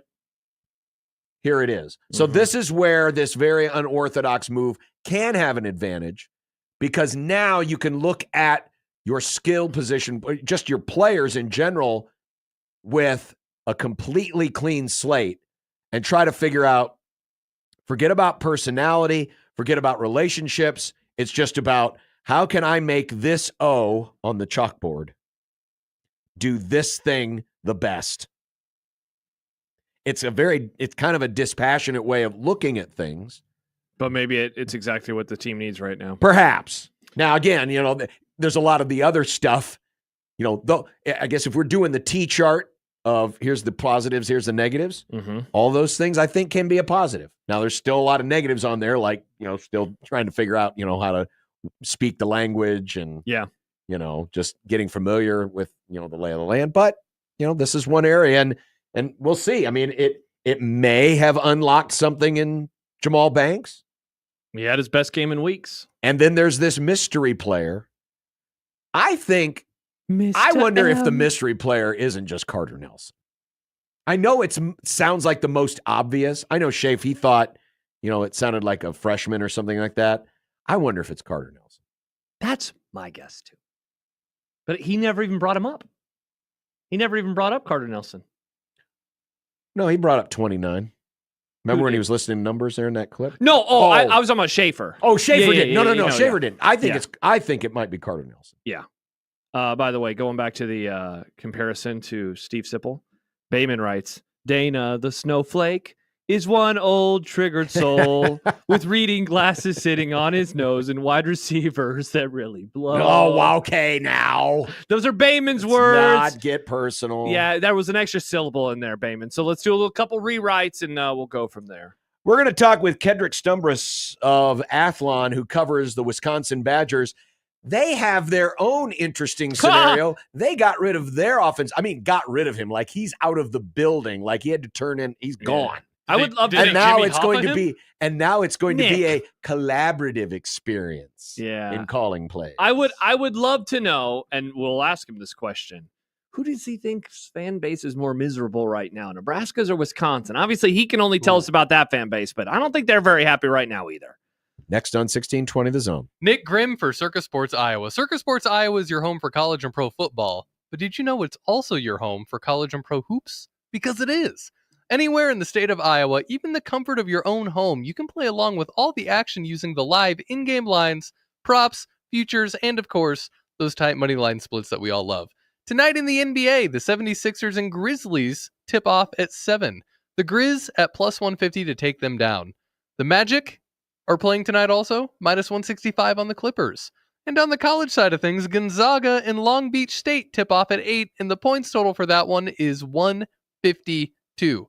These are just a few of the games happening tonight that are waiting for you. And the other cool thing about Circus Sports Iowa is when you do win a lot, they won't punish you by limiting your account like some of the other guys like to do. It's kind of messed up. Check out Circus Sports Iowa today so you can be ready for all the action tonight. If you or someone you know may have a problem with gambling, call 1-800-238-7633.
I didn't say that.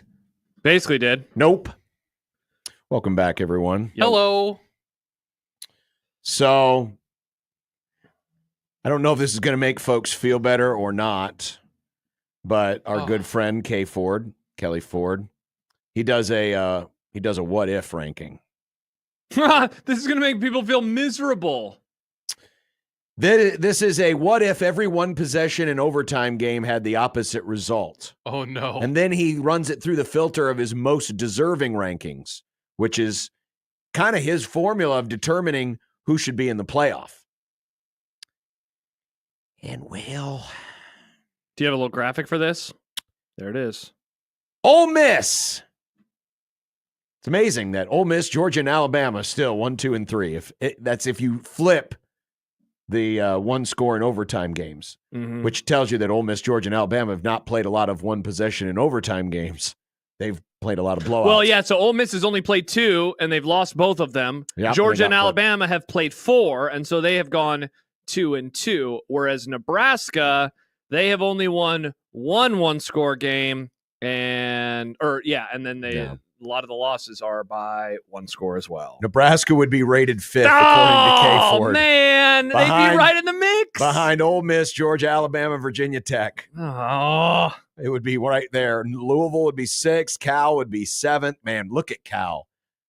They would be 9-1. Wow. There is a universe where this exists right now. This is happening. I guess. SC, Notre Dame, South Carolina round out the top 10. Yeah. What if? What if indeed? Well, that if. Now, of course, that's always a fun little exercise, and you can look at it that way. But as we have talked about many times, not all one-score games are created equal. Mm-hmm. Sometimes those one-score games kind of happen in a backdoor way. Well, this year I would say but this year let's examine. No, the ones. Okay, so let me pull it up just. To make Illinois. Sure. That was a true one-score. It was game. a one-score overtime game. That was a one-score game to the fullest extent. The next one-score game is the Rutgers game. I would say that even though they were up 14-0 for the majority of it, given how many short drives Rutgers had, right. That game was a true, real one-score game. The Ohio State game, another one. In my opinion, that was a real one-score game. Nebraska took the lead. They lost the lead, but it was pretty much always close. UCLA, not so much. UCLA is one of those backdoor one-score games. Even though Nebraska did have the ball with a chance to tie at the end, it was like the Oklahoma game in 2021, the Illinois game in 2021. The game control was in UCLA's favor for most of the way. But it is fascinating when you look back at it. Mm-hmm. You could make the argument Nebraska probably deserved to lose the Rutgers game and probably deserved to win the Ohio State game. So when you look back, and then and I think Illinois is the truest representation because that was a game where, Illinois controlled the first quarter, Nebraska the second and the third, Illinois the fourth, and then of course in overtime. Yeah, that's a game where the winner felt like, man, thank God we won that. And the loser was like, crap, we could have. Either way, if Nebraska would have won, Illinois would have been like, how did we not win that? Nebraska fans feel the same way. What do you think about USC? Well, go back. I don't have the graphic anymore, but we did the Parker Fleming, the net success rate. And it was the 13th most convincing win of the week in college football. I don't think, that and how it looked, I don't know.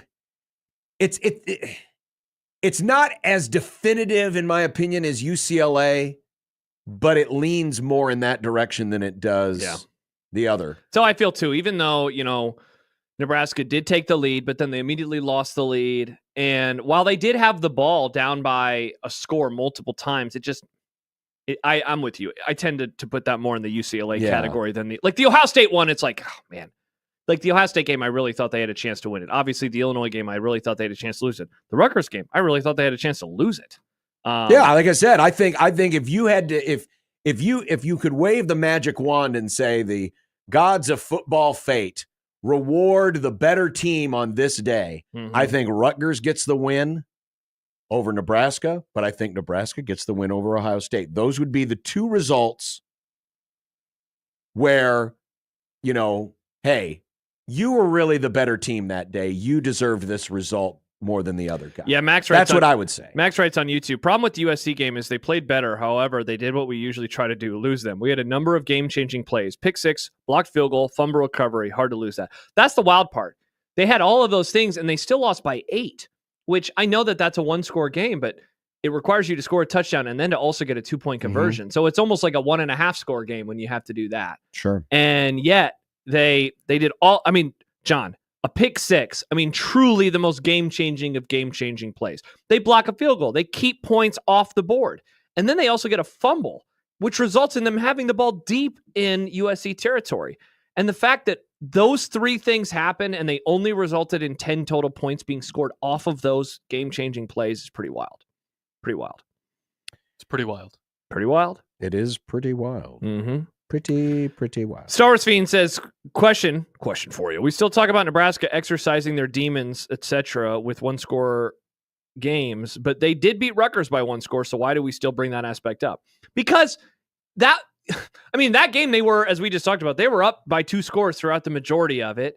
They also never had to drive down the field to retake the lead. They never had to, I guess they would have been on defense at various points in the second half, needing to defend them from the end zone. But in my opinion, that wasn't the typical, a lot of the other ones. It just doesn't fall into that same bucket. But also because they're 1 and whatever. What are they this season in 1-score games? 1 and 3? 1 and 4. What is it? So Illinois is a loss, Ohio State's a loss, UCLA's a loss, and USC. So they're 1 and 4 in 1-score games. The answer is because they're still so bad in them. You know, they need to get another one. Well, I mean, honestly, they just need to get wins. There's a theory out there, and I don't remember who said it or who wrote it, but there's this notion of, how Matt Rule has said, hey, we've really got to win these 1-score games. Maybe it was Mitch Sherman that said it the other day. Saying, no, you should need to go out and win games. Forget about, you don't get bonus points. The committee who's doing the playoff, the people who select the bowl games, the gods of football are not going to give you don't get bonus wins if you come from behind and win a 24-21 game. It counts the same as a 40-0 win. Correct. Just go out and get wins. Yeah. You blow people out. Believe it or not, Tom Osborne's teams, that's kind of what they did. They blew out a lot of folks. People do not forget this. They blew out a lot of folks, and then they lost a lot of 1-score games because the 1-score games were usually against teams like Oklahoma, who were at least at their level, if not just a little bit better. In fact, I think I've got the list. Let me take a look, because Osborne's record in 1-score games isn't like this. Oh my God. Well, because nobody's is except for Nebraska in like a negative capacity, right? Right. Now. It's insanely difficult to win. Okay, here you go. It's probably 50-50, right? Tom Osborne's record in 1-score games was 36-23-3. That's good, but in the 90s, he went 9-1-1. Yeah, see, that's where it flips. But in the 80s, he went 12-13. Yeah, so what does that say? It usually is random. It's usually a coin flip. Nebraska has found themselves stuck in this vortex where they just lose them all the time. But most of the time, it's that. Most of the time, it's sometimes you win, sometimes you lose. The difference in the season is ultimately how you perform in the other. If 33% of your games in a season are 1 score, how do you perform in the other 66% of them? And in the other 66% of the time in those years, they were usually winning by a lot of points.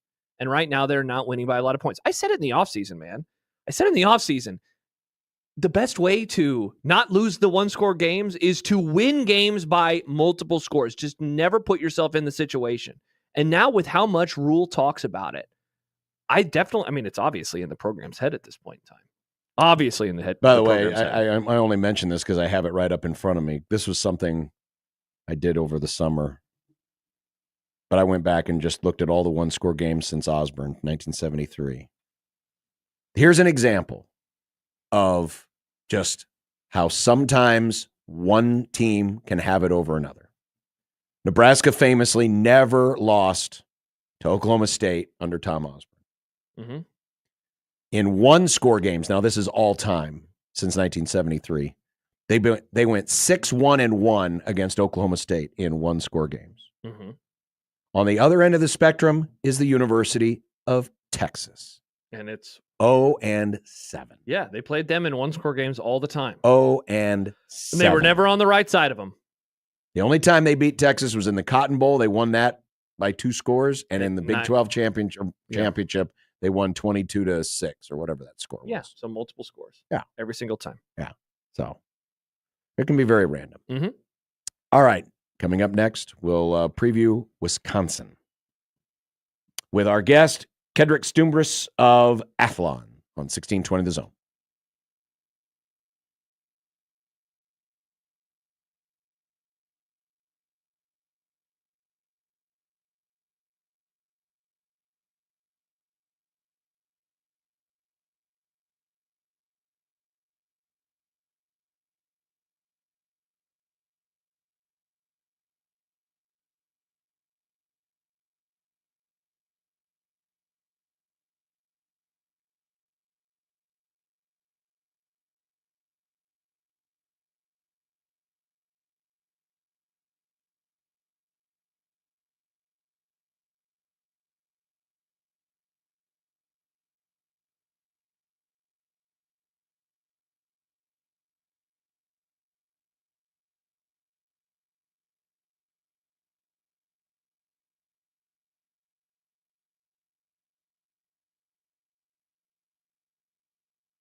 Well, last week there were a couple of programs caught up in their own feelings who did battle on the field in Los Angeles. This week, we have two more programs, this time that just feel like, game 9, game 10, probably a good time to just fire an offensive coordinator. And in Nebraska's case, bring in somebody who had zero time spent here. Mm-hmm. And in the case of Wisconsin, we'll just throw it to the wind and see what happens.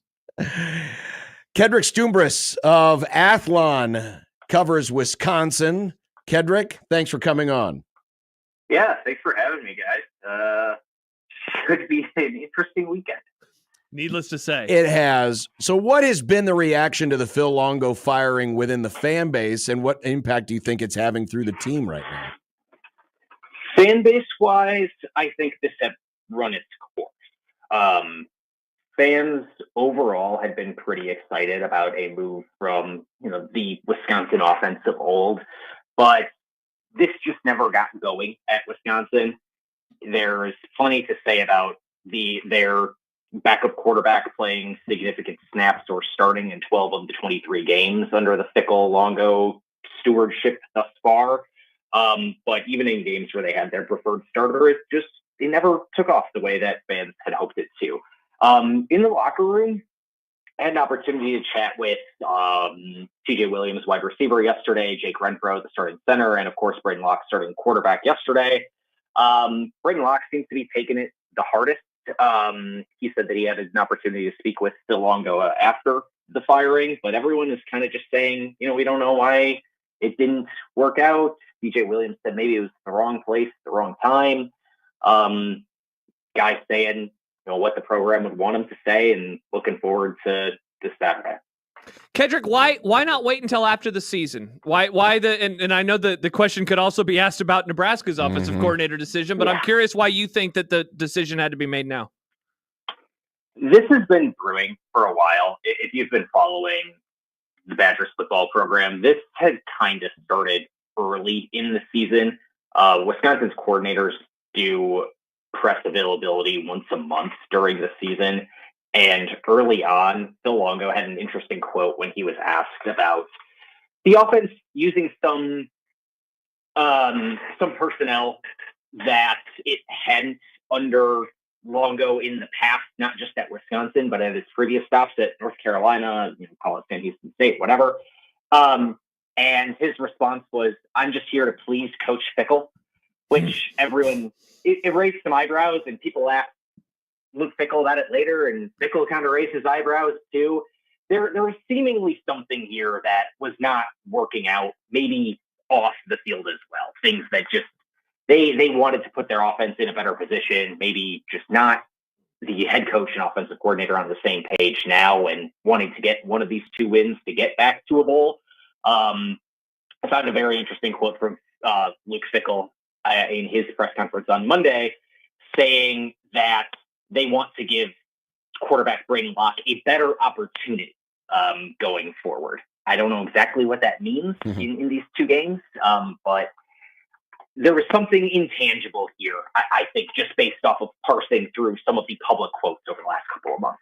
So, Kedrick, kind of along those same lines, I want to ask just about the entire era so far of Luke Fickell football, because I'm guessing that a lot of us are in the same boat where we're just completely stunned that this thing has not worked out, that it has gone the way that it has. Why, in your opinion, from the biggest of pictures, why has this been such a struggle through 22 games or 23 games? I think they tried to do too much too quickly.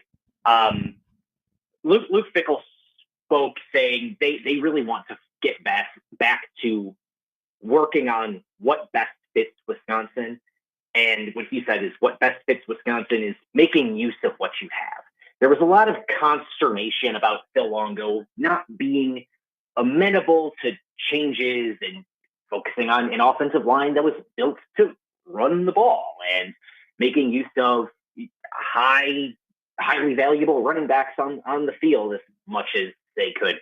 Phil Longo at certain times has said, the bones of his offense has not changed in over a decade. And when you're coming to a place that has a very different offensive history like Wisconsin, maybe you needed to make some pretty significant changes just to make it fit right with what you have here. And that goes to, of course, the disconnect between Coach Fickell and Phil Longo that we were talking about before.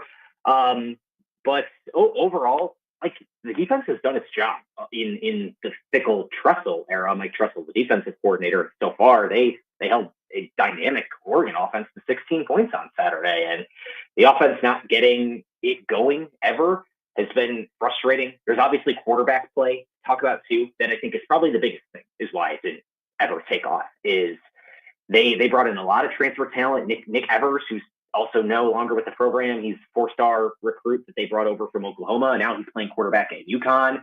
Tanner Mordecai wasn't what they wanted him to be last year. Of course, he also got hurt during part of that. Tyler Van Dyke, they get an incomplete grade on that out of the portal. He got injured after 2 games and 1 drive against Alabama.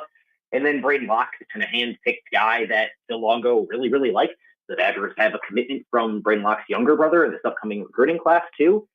He hasn't been good enough. And I think ultimately the quarterback question is where folks are going to end up pointing fingers and saying that's probably the end reason why the Phil Longo experience didn't work in Madison. Kedrick Stumbris of Athlon covering Wisconsin joining us here on the 42 Degrees The Source hotline. So what is a realistic expectation for what this could do for Saturday offensively and then next week against Minnesota? That's a great question. It's hard to know for sure. Of course, there's the question of who's calling the plays and what that means. By all reports, including from what I can gather, it seems that tight ends coach Nate Letton is going to actually be the one calling the plays, despite Luke Fickell not wanting anybody to know that fact. Nate Letton doesn't have a history as a play caller. The only other guy on the offensive staff who had a history as a play caller at the FBS level would have been wide receivers coach Kenny Guyton, who filled in the interim at Arkansas last year after they fired their offensive coordinator. So you can't exactly look at that for a history of what Nate Letton might do a little bit differently. However, head coach Luke Fickell has praised Nate Letton in the past for coming on and helping them develop their blocking schemes a little bit better. So I would imagine you're going to see more guys running the ball. If you're looking for something a little bit different, maybe it's Cade Yaconelli, reserve running back for Wisconsin. He's averaging 8.3 yards per carry right now, but he hasn't touched the ball in 3 games. He had 5 carries against Purdue. That's the most he's touched the ball since September 14th against Alabama. I would imagine he's going to get a little bit more run here, and that's going to be something different. But otherwise, Luke Fickell has said he hopes that at least in the future, if you change the specific play caller, it ultimately won't change the actual plays being called all that much because you have your culture right, because you have your leadership right. Kedrick, other side of the ball, and I want to specifically start with the run defense because it's not as good as it once was, and by once was I mean like 2 or 3 years ago. What have you seen in terms of the biggest issue with the rush defense this year? They just don't have the bodies up front right now. They did a lot to plug their front 7 in the transfer portal, but some of those guys were FCS transfers. John Pius, who came over from William and Mary, he was their program leader in tackles by the time he left that program. I think the staff was really counting on him to be a big piece of this defense this year, and he has not shown up. He had a solid game against Oregon, but before that, he has not been great. Of course, Wisconsin lost probably their best player on the defensive line, James Thompson Jr., right before week 1 started, and that took a whole lot of what they could do stuffing the run. Additionally, it could be a problem if safety Hunter Wooler can't play in this game. He exited the game late against Oregon, and he did not return. He was not made available to the media this week, which at least raised my eyebrow a little bit, although I try not to read too much into it. But he typically comes out to speak to the full group every single Tuesday. So I don't know what his status is going to be, but he is usually Wisconsin's leading tackler. He is probably a box safety at the NFL level, and he comes down to be a run stuffer pretty often.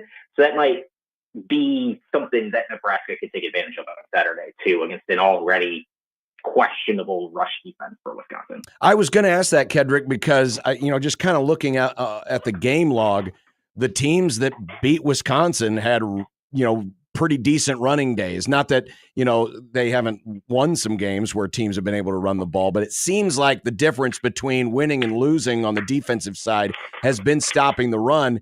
And to your point, if Wohler is not available, that could be a big crimp in their plans.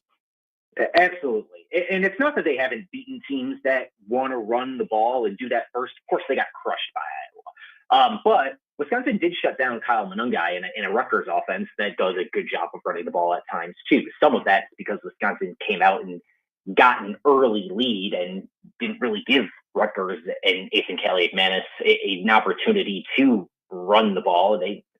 Kaliakmanis had to throw the ball in that game.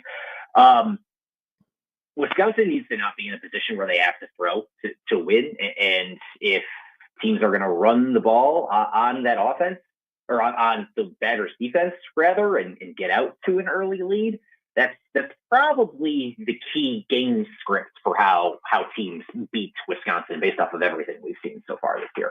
Hey, Kedrick, speaking of throwing the ball and of injuries, Will Pauling, what's the latest on him after he got banged up versus Oregon? I haven't heard anything. I am not sure what that is over there as well.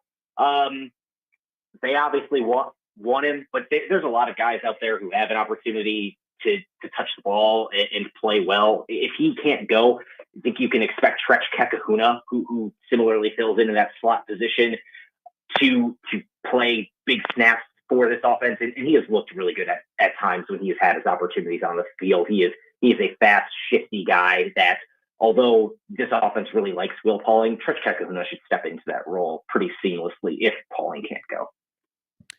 We talk so much around here about getting that sixth win and getting to a bowl game. Now, obviously, Wisconsin did get that sixth win last year against Nebraska, but what's the conversation like there about at least getting that sixth win, whether it's this week against Nebraska, next week against Minnesota, and how high is the heat turned up if they can't get either of those? Yeah. Cool. I mean, that's a question both in Madison and Lincoln, right? Yeah. 0-9 for Nebraska in their last chance to clinch a bowl game, as I'm sure y'all know. But it's reached you guys, huh? Oh, great. But Wisconsin has the third longest active bowl streak in the country, trailing only Oklahoma and Georgia.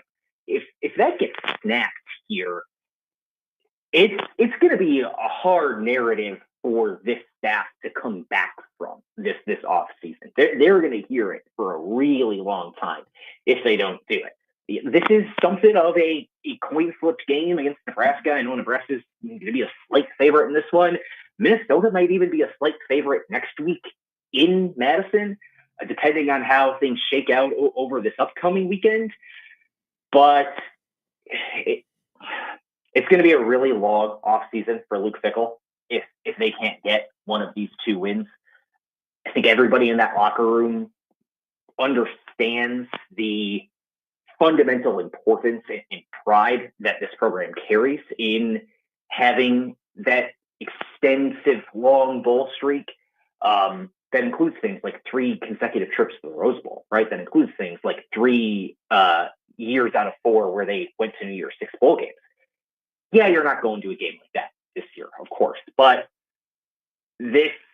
nobody in that locker room wants to be the last guy to go to, or wants to be on the team that first misses the bowl game. I think every player we talked to this week mentioned the bowl opportunity on the line. So it's definitely there as a motivating factor. And boy, if that doesn't make this weekend an anxious event for both fan bases. Kedrick Stumbris, Athlon Magazine, covering Wisconsin. Kedrick, we really appreciate it. Thanks a lot for your time. Yeah, thanks for having us, guys. Enjoy Connor Essegian.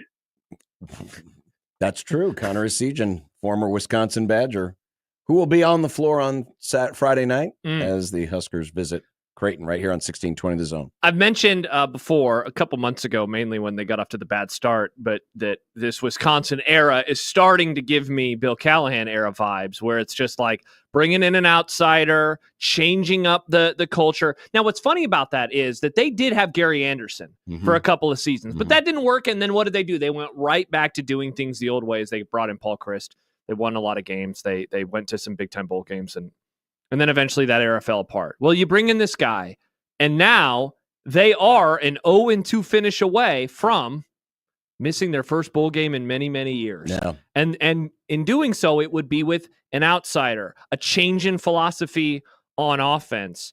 And you look at, I know that the Matt Rule press conferences haven't really left a whole lot of people like in a positive mood lately. But man, what happened earlier this week with Luke Fickell and how he was talking about the program and not naming an OC and all of those things, even though everyone's figured it out and Kedrick just mentioned it as well. Vibes are not very good. This is where most teams would love to be. Oh, sweet, Wisconsin's coming into town. This is awesome. But we also know that Nebraska has their own issues inside of the house as well. They do. But I think Wisconsin's is more recent and maybe even more pressing at this point, even believe it or not, than Nebraska, which leads me to this. We asked the question yesterday. We've raised many red flags over the last few weeks, but where are the areas where there aren't red flags? Where are the areas where you could see, hey, there's a building block here. There's something to build off of. And as I said earlier in the Grum, I was driving home last night, did not even get out of the city limits of Omaha. Didn't even see the Sapp Brothers coffee pot. And you came up with By the time I came up with two. And the number one is, I believe Nebraska has good people in their organization. Good people. Too often, we have had folks who have had different agendas or weren't necessarily the best of people. These are people that you could see developing good relationships with recruits, bringing them in, and I believe this group has the best interest of this school at heart. One of the things that has impressed me the most about Matt Rule is how much he has embraced the history and has not run from it. He has accepted the difficulty that it is to be around here. He has not run from it. Now, they haven't won yet, but I do think those things matter, especially at a place like this, which does cherish its history, which does cherish what Nebraska football means to the greater state at large. And if you try to downplay that or try to fight it, you're fighting a losing battle. The reasons why this program hasn't won at a high enough level to many people's estimation yet isn't because Matt Rule is fighting the ghosts of the past. He's embraced the ghosts of the past. And I think the people he's brought into the organization have been the same way. It doesn't mean that they're going to be great coaches, but it is the right mindset that I believe you need to have to be here. So I think That's a good one, man. I think these are good people who have good intentions. They're not here to, job hop. I mean, any more coaches, they're going to always take another opportunity. But they're here because they want to be here and they want to win here. And I think they enjoy it here. And I think they enjoy what kind of support they get here. So that is one thing I think this program can still build off of despite the losses and the wins. I like that one. Mine is a little more like, yours is a little touchy-feely, which I dig. Well, it's not so much touchy-feely. It's not a negative. Mine was, you do have a young quarterback who has talent. That's a good one. Like if you want to look at next season, that's a good one. Yeah, if you're looking at next season and reasons for optimism, reasons to not wave the red flag, you got a guy who has experience. You have honestly two players on the roster that have starting experience. Will both of them be back next year? I don't know. I almost want to say no, just because that's what the odds say. You're getting into red flag territory. That is, yes. Thank you, Nick, for stopping me. No before. red flags. But green flags. We saw him. Schaefer mentioned it earlier. Where's the player from the Illinois game in before? And spare me on, the competition got better. No, it hasn't gotten this much better. Across the board, the competition is not that much better. He was awesome that night. And he was the reason we did overreaction from a truck. And we said that night, they're going to have to win with offense this year. And then immediately the offense fell apart. Mm-hmm. But they have that guy. He's injured right now. Obviously, mentally, he is swimming in it right now. But you know what? By the time next August rolls around, September rolls around, and they're playing Arrowhead versus Cincinnati for some reason, it'll be so long in the rearview mirror. And you will feel good about, oh man, Dylan Riley, year 2. It's time for a jump. He's no longer a freshman. All of those things. But so that's like the thing that I think about. No, You've I think got the quarterback. I think that's an excellent one. The issue is you just need to find the right people to marry him with the right offense, right? Yeah. And I'm not. They haven't done that yet. Yeah. We knew it was going to be a challenge to convert back from a quarterback-centric run game to a running style where you're just relying on your running backs and your quarterback's not going to give you any yards on the ground, or very, very, very few. And that can be a difficult adjustment. They just got to make sure they marry the right pieces. Yep. And so if it is Holgerson, you would anticipate that he's going to put together a plan that's going to best utilize those talents. So I think that is a very good one. You got a and quarterback one that that we you can, and one that can be lost in the trees right now because he hasn't played well. 100%. And then the second one I had goes back to you, the people. The YouTube comment section? Not the YouTube comment section. Probably for the best. You, the people. Because I think the fans have, and I've said this a million times, that the fans are the reason why this program is still relevant. The fans are the reason why this program still has cachet. Yeah. Because you keep showing up. But I think today, right now, I think that the fans providing or applying good pressure. There's no more unrealistic expectations. The idea of, Nebraska fans stuck in the 90s and they're expecting 90s type success.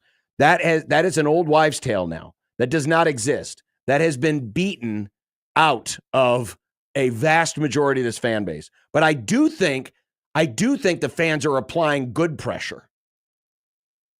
And that's a good thing. Because they still give a crap. I keep getting these emails that are like, yeah, apathy is there, but man, people are still angry, Exactly. Something to be said for angry. And that is good pressure. That is good pressure. That is the type of pressure that you run to, not away from. Yeah, for sure. You have to accept that. And I think the fans still applying a good, healthy pressure, not unrealistic, not ridiculous in its expectations. Sure. But insisting upon success, insisting upon good, competent football. I think that is still something you can build off of, because without that, then you can, like we talked about earlier, humans can kind of fall back to, well, now I can cut corners. Oh, it doesn't matter. The fans don't care. I can cut corners now. I'm not going to hear about it the next day. No, the fans are still applying good pressure on this program. Yeah. And that is really important. Yes, it is. So I think those are there you go. We came up with 3 really good ones. Things are fine. Things are great. Nothing is bad. Nothing is bad, which means it must be time for Fired Up for Football. Let's do it. And we'll do that and have Mitch Holtis and have dumb debates. And we still got playoff We conversation. barely talked about the playoff. There's so many things. So many things on 1620 The Zone.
The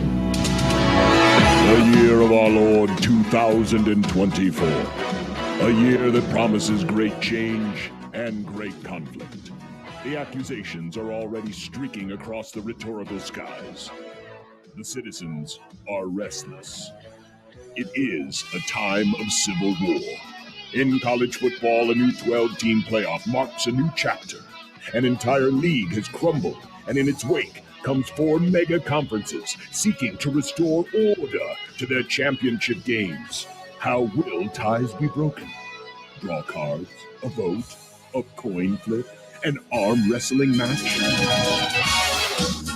Congrats, Oregon, on winning the arm wrestling match. The National Football League brings its own unique drama to this action-packed card.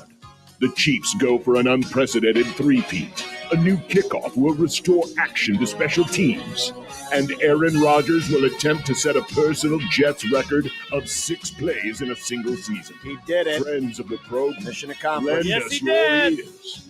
As Unsportsmanlike Conduct and Warhorse Sportsbook We love proudly Warhorse. present Fired Up for Football 2024. It's Lucky Week 13, baby, in college football. It's week 12 in the National Football League, and this is Fired Up for Football. Who couldn't be enthused about that? Feels good, baby. Feels good.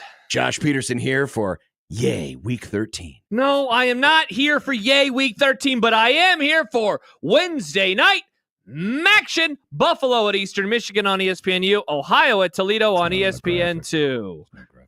Why do you never include that? Because Fired Up for Football begins on Thursday. It always has. It always will. Nope, not for me. It doesn't.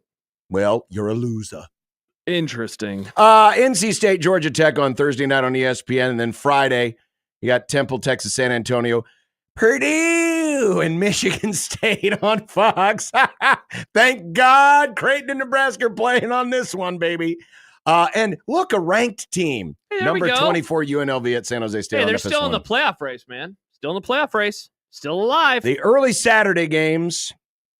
Ole Miss is at Florida, suddenly resurgent Florida on ABC. Mm-hmm. While Wake Forest is at number 8 Miami. But of course, the game everyone's waiting for. It's number 13 SMU at Virginia on ESPN2. Nice.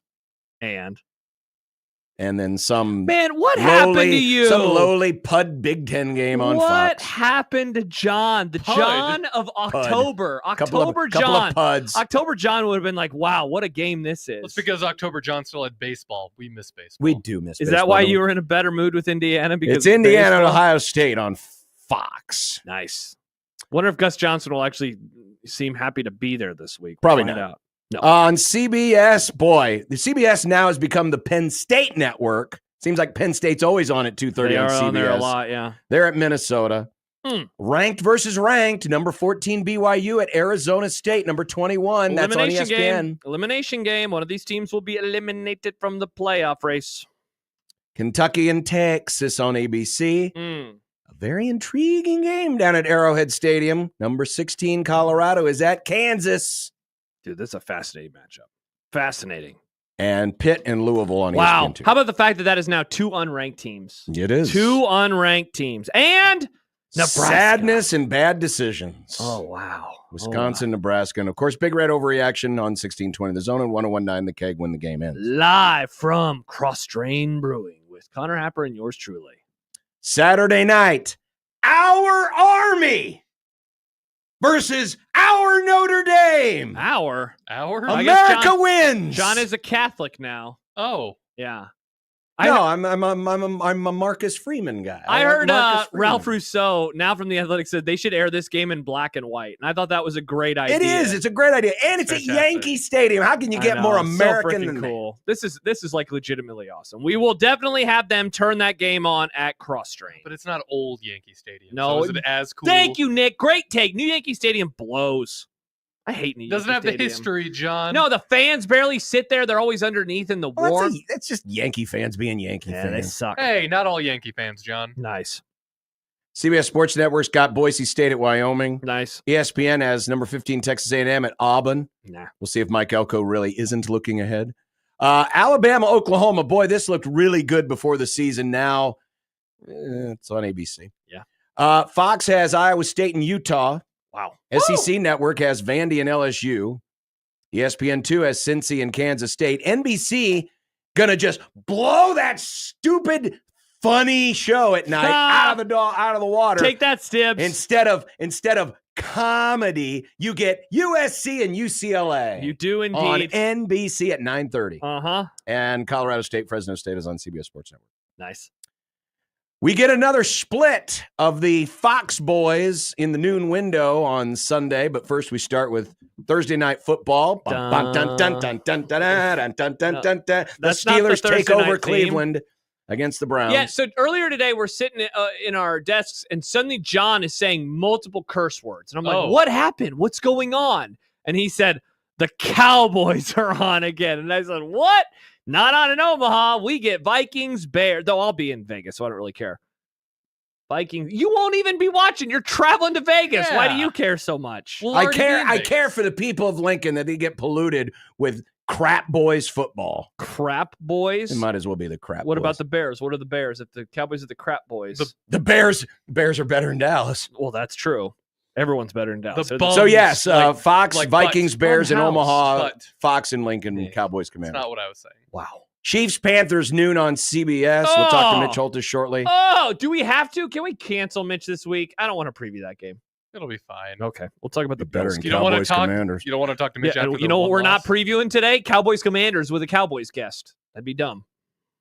Well, that's because I don't speak duh. Right, we should have a Commanders guest. What's up with this Packers 49ers game, man? This is going to be stressful for one of Very these teams. stressful. Woo, baby. Eagles, Rams on Sunday Night Football. So Mike Tirico's just living in the broadcast booth there at SoFi. And the Harbowl Nice. Ravens, Chargers on ESPN and ABC We'll be Monday night. watching. Thank you, Nick. Go Chargers. We'll be watching together in Las Vegas. That'll be nice. Nick will probably be playing for all somewhere. The other games in the noon window, out of market lines, Colts, Pats, Dolphins, Bucks, Giants, Titans, Texans. The Nothing Dolphins good there. game is a whiteout.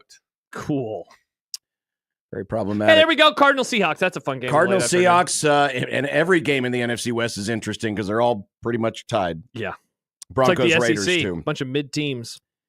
Grades. Look at us. We agree on college, A-. Wait, I didn't send a B- for the NFL, did I? I thought you said B+. B+. Yeah. Oh, I was reading yours first. Okay, Yeah. my bad. Yeah. Yeah.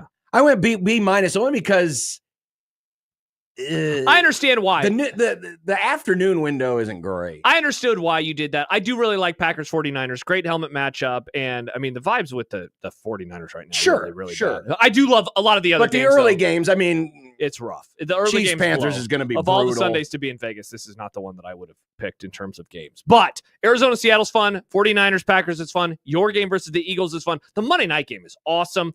And even though the Browns stink, Steelers Browns is weird. So Yeah. I bumped it up a little bit.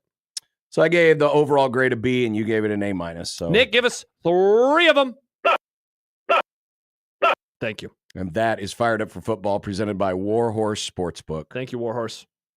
And pretty soon we're only going to Okay, have stop it. Let's go to break and we can NFL talk to games Mitch. to talk about and Fired Up No, for we'll have Football. playoff games. And then wood bats and rubber hats No, comes okay. back. Let's go to Mitch wooden Holtis. bats and rubber hats? Everyone is making me sad right now. Everyone's making me sad. Let's talk Chiefs. Dun, dun, dun, dun, dun, dun, dun, dun, dun, dun. You Next wanna on talk Steelers? 1620 The Zone.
You ready? The most exciting announcer in professional football. Picked off at the goal line. 20, 15, 10, 5. Jalen Watson. Welcome to the Nobody can paint a picture with words quite like he can. They might just be gargling in the nectar by that game. I think the rectal buzz that you get from the seat, maybe, The man. touchdown! Kansas City! The myth. You can doubt the Chiefs. You can dislike the Chiefs. You can disrespect the Chiefs.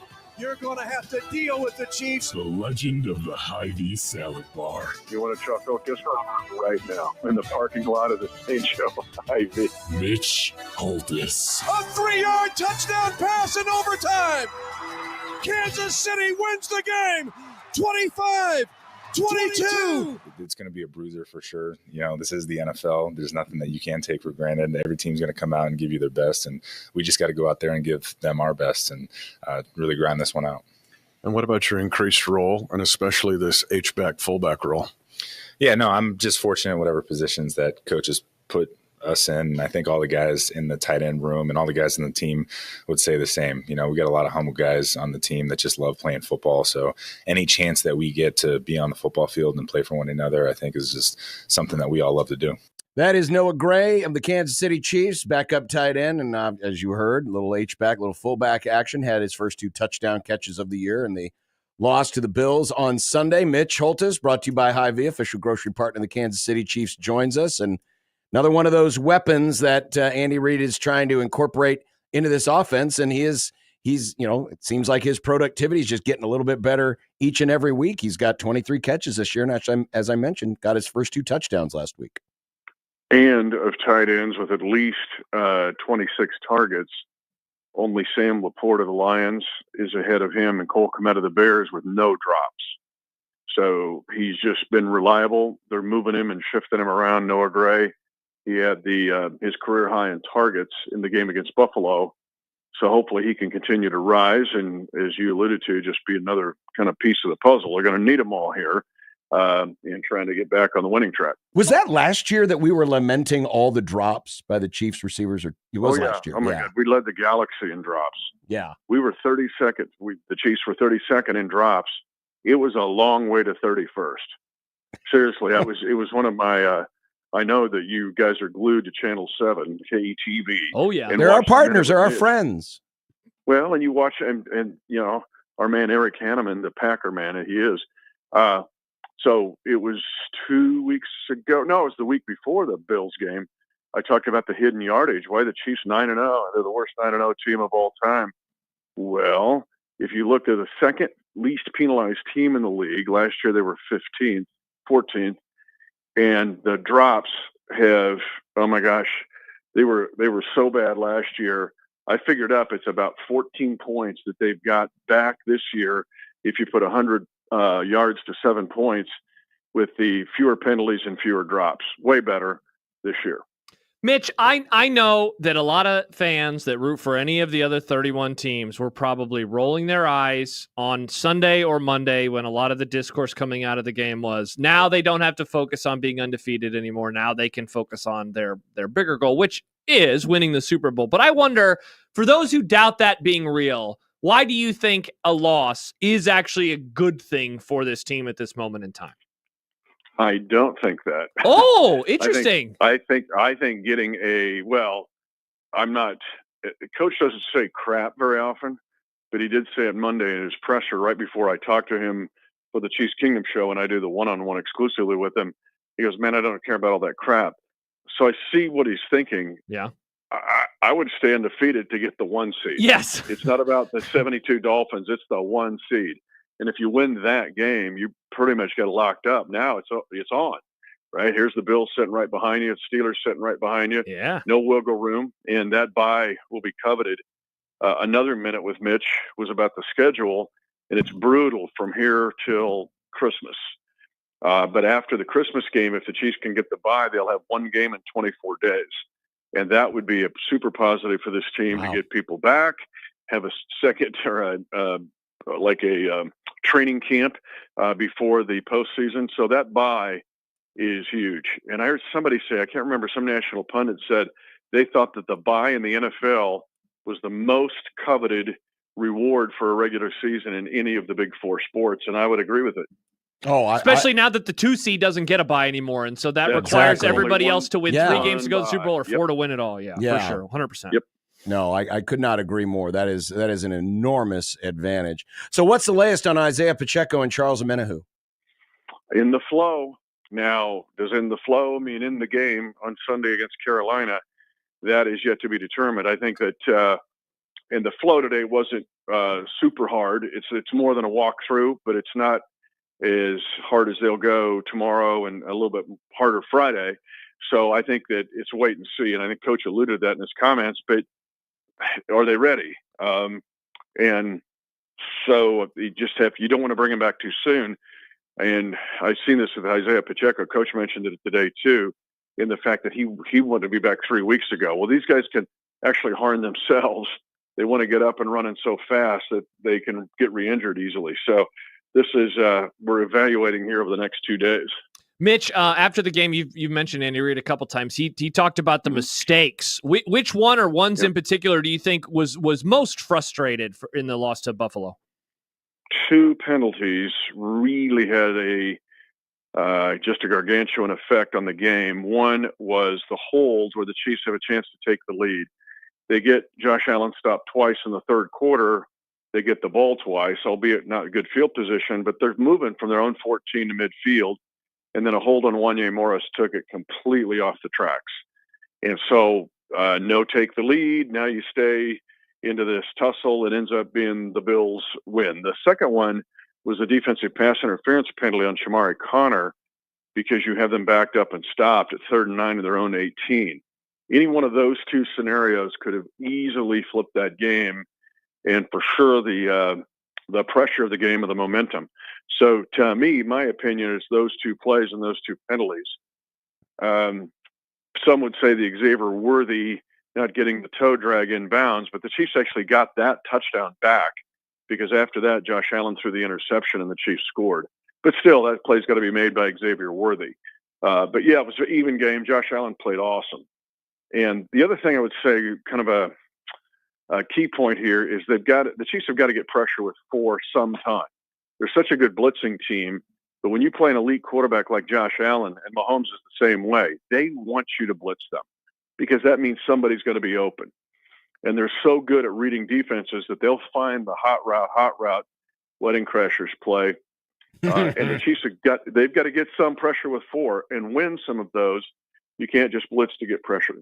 Not that it's an either or, because they obviously are different guys, but does that make the Omenihu re-addition to the fold even more important than the Pacheco addition? It's an excellent question because he brings what you don't have in length. Chris Jones has the length inside. Mike Ganna, Felix Anudike-Uzomah, George Karlaftis are all very good players. They've got Super Bowl rings to show it, but they don't have the length of, let's say, a Greg Rousseau of the Buffalo Bills or an A.J. Epinesa of the Bills, but Omenihu has that length, meaning he now can get pressure without necessarily getting to the quarterback.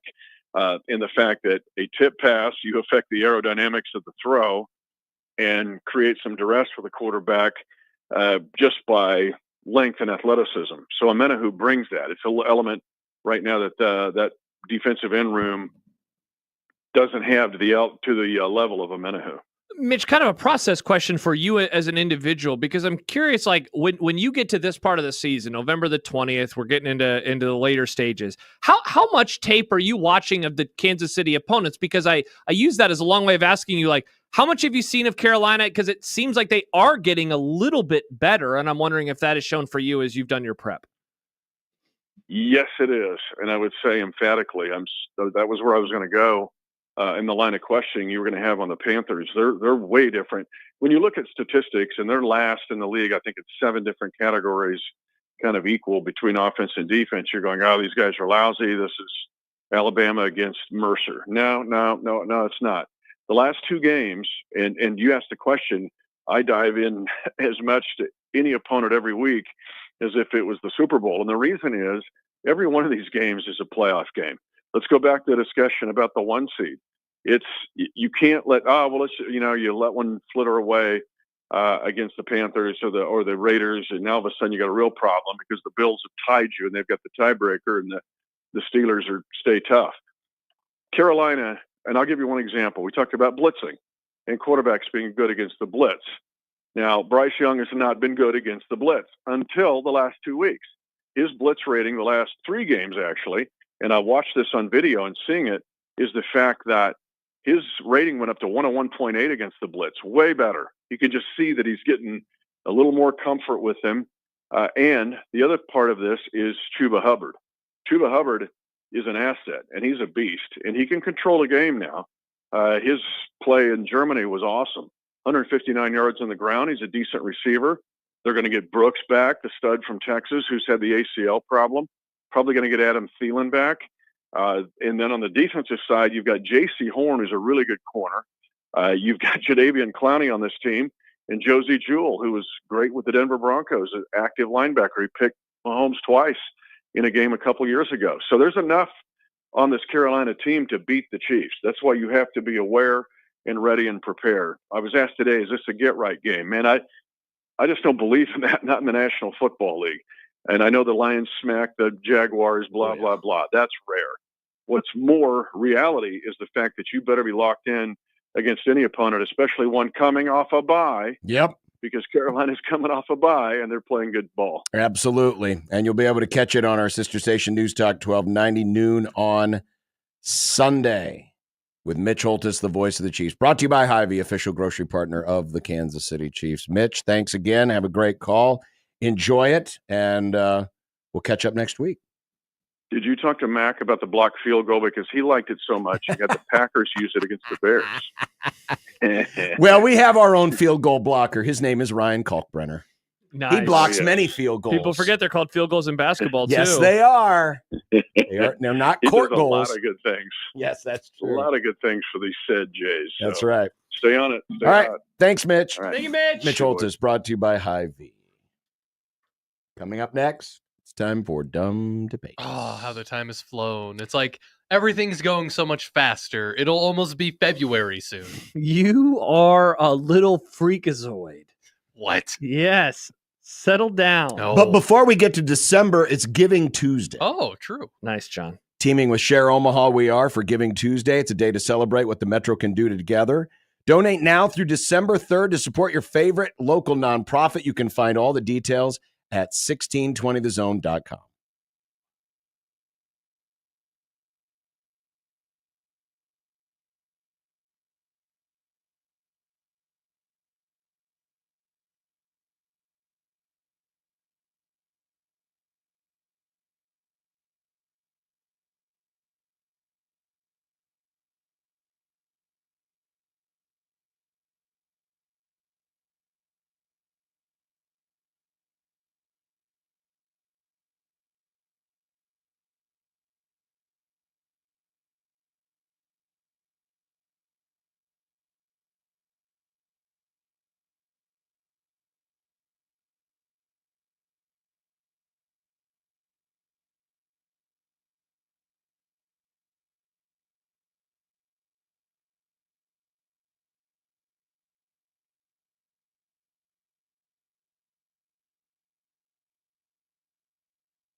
would be nice to have a boat. Throw. It would be nice to have a boat. Throw. It would be nice to have a boat. Throw. It would be nice to have a boat. Throw. It would be nice to have a boat. Throw. It would be nice to have a boat. Throw. It would be nice to have a boat. Throw. It would be nice to have a boat. Throw. From your mom.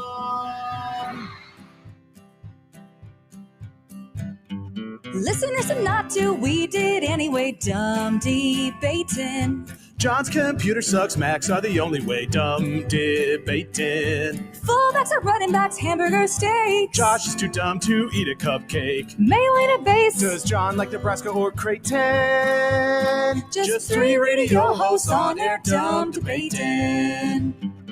Die for the pylon or give up on the plate, dumb debating. Millennials are great and old should go away. Dumb debating. Rarely do we find any common ground. Josh wants his food to be the best around. Even if it gives him fatal flatulation. Just three radio hosts on air, dumb debating. When a tree falls down and nobody's around, you can bet your ass it won't make a sound. Water ain't wet, you know nothing about hydration. Just three radio hosts on air, dumb debating. Just three radio hosts on air, dumb debating. Dumb Debates every Wednesday, where you take over the Grum by sending us your questions, your dumb debates, using the hashtag dumb debates if you're sending it to us on the JTech Construction Zone Twitter page, or using hashtag dumb debates in the subject line when you send us an email into the Equitable Bank inbox. Like this one from Lishun. Sam. What? His name is Sam. No, it says Lishun. No, I know. I'm just saying his name is Sam. Then why does it say Lishun? That's his Twitter handle. Why are you outing this guy? Yeah.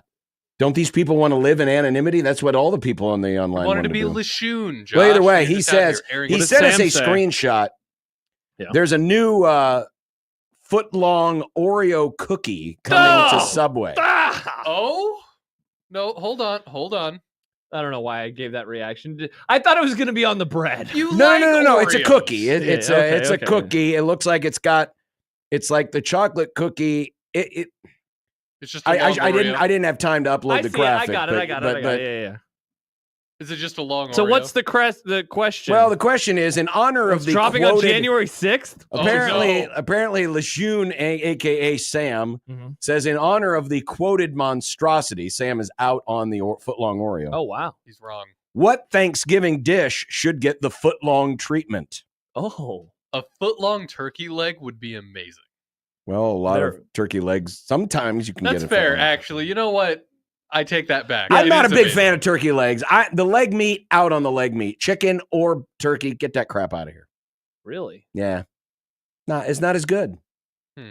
I'd rather just do the thigh meat or... thigh meat is the goat. But the white meat is the best, especially No, when it you is not. know how to properly cook a turkey like I You do. love bad takes, A John. foot long of potatoes doesn't seem that impressive. Well, What what about eat a foot long of potatoes. stuffing? Oh, gross. Okay, well, you see, no. Why? Are you a child? Stuffing is disgusting. You're disgusting. Wow. They let you in charge of things in this building? Yes, Takes like because that? I'm insane. smart and have good takes. No, have you terrible don't. takes. You're awful not, takes. and you don't. You wanted us to talk about Ray Lewis for 4 hours today. Yeah. I don't so- want to eat soggy seasoned bread. No. Here's what you do. So you take, because remember, stuffing is bread, Mhm. right? So you take the stuffing and you mold it into, like a foot-long hoagie bun, right? Mhm. And you bake it a little bit so it's got a harder exterior. Yeah. So it's got a little weight to it, but it's still a little moist in the middle. And then you trench it out like they do at Subway Or World War One. or World War One, Famously. and you fill it with Known of trench. with turkey and gravy. The grave. Gravy. So you just make it And a some cranberry sauce. So it's like a Thanksgiving plate in a. Yes, it's like a foot-long Thanksgiving dinner. All right. I am on board for that. That does sound good. Interesting. It sounds amazing. I don't want the cranberry with the other stuff. No thanks. That's Thanksgiving. Oh, You don't want a man. foot long of cranberry. Oh, No, you just put a little cranberry sauce in there. Imagine a can The of savory cranberry and the sauce sweet, but baby. a foot long. So then when you take it out, it's got the indentations and everything. It's just a Nah, foot long of I'm cranberry good. sauce. Levi in Colorado, we need more trenches in food. We do need more trenches in food. What other food items have trenches? I mean, I would eat a buffalo chicken trench. I'd eat. Yeah. What? Pizza trench. What's a buffalo chicken trench?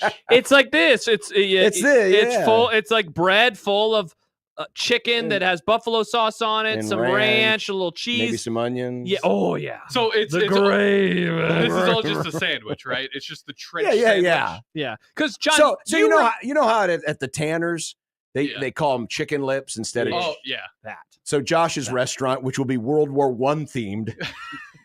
You want a trench His sandwich? sandwiches will be called trenches. Yeah. It comes with a free artillery. Would you like a ham and cheese trench? Because John, It's like a Reuben trench. You're of Subway back in the day. I did. Yeah. What did they used to do? They cut it a different way. Well, yeah.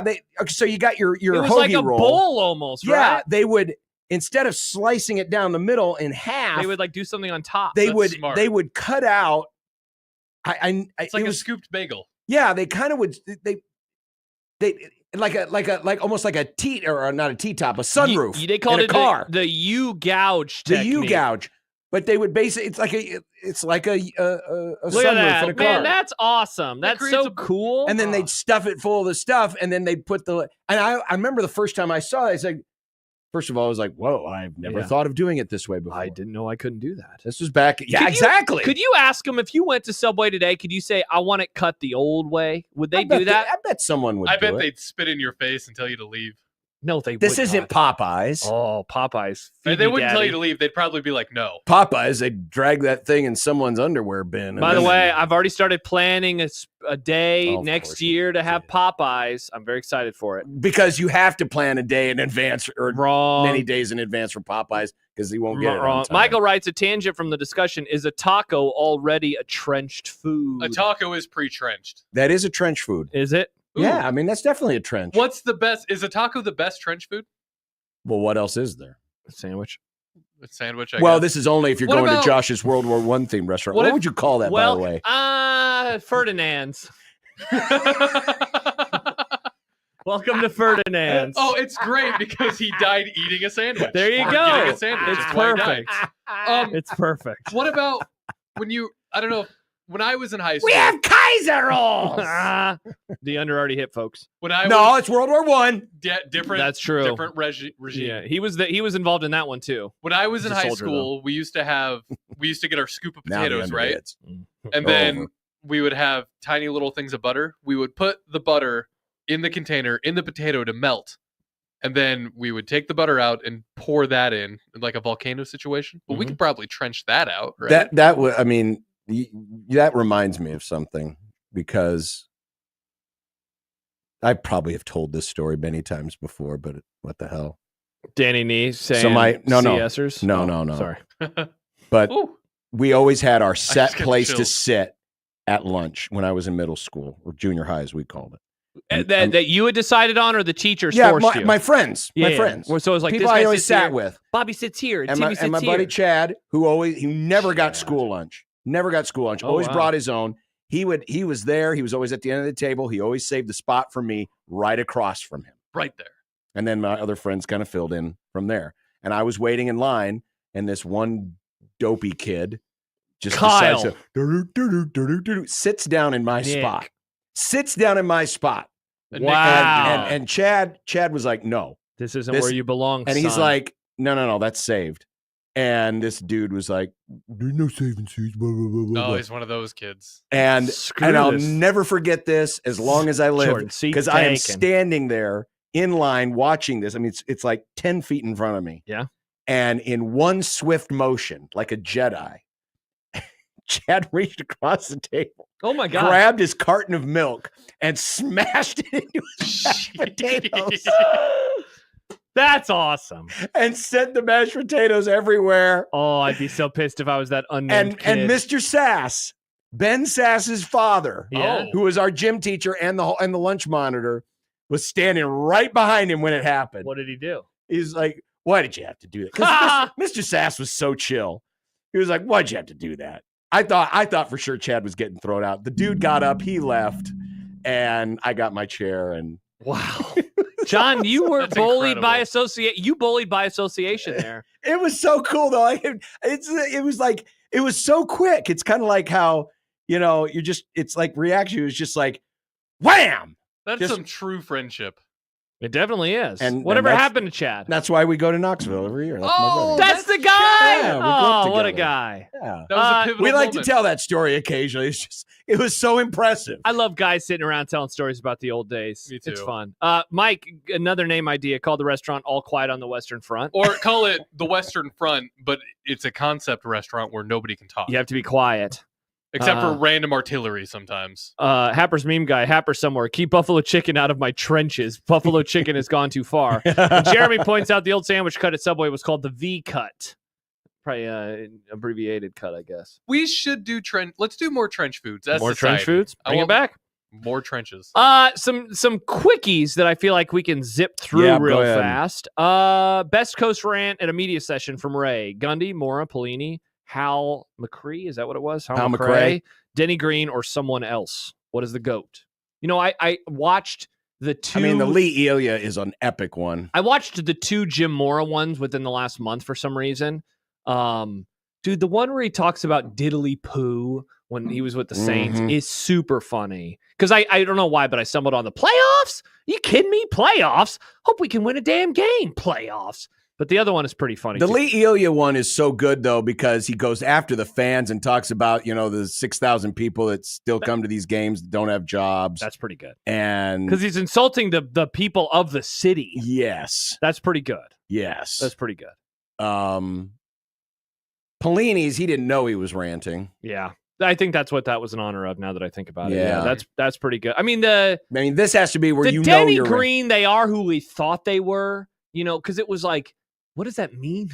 I mean, there are a lot of good short and sweet ones. Yeah. Those Ditka had some famous ones. Yeah. Oh, yeah.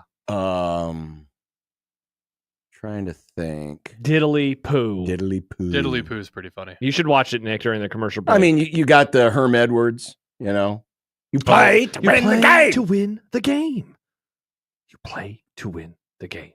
We don't get enough of those around here We anymore. don't. We need more of those. More coach rants. We Bring get them back. sermons. If we die, get- we die. Yeah. Well, yeah, again, but that was a locker room speech. Yeah, we need that's not a, we need that's not a Rule to media get rant. up. We need hey, if Nebraska beats Wisconsin, Luke Fickell being a little whiny baby lately, that guy's might do a Frost little had rant. Frost had a few things during a press conference, didn't he? Not so much rant. I mean, I guess he did say like, why are they wearing hoodies? But it just never came across like you got to be angry about it.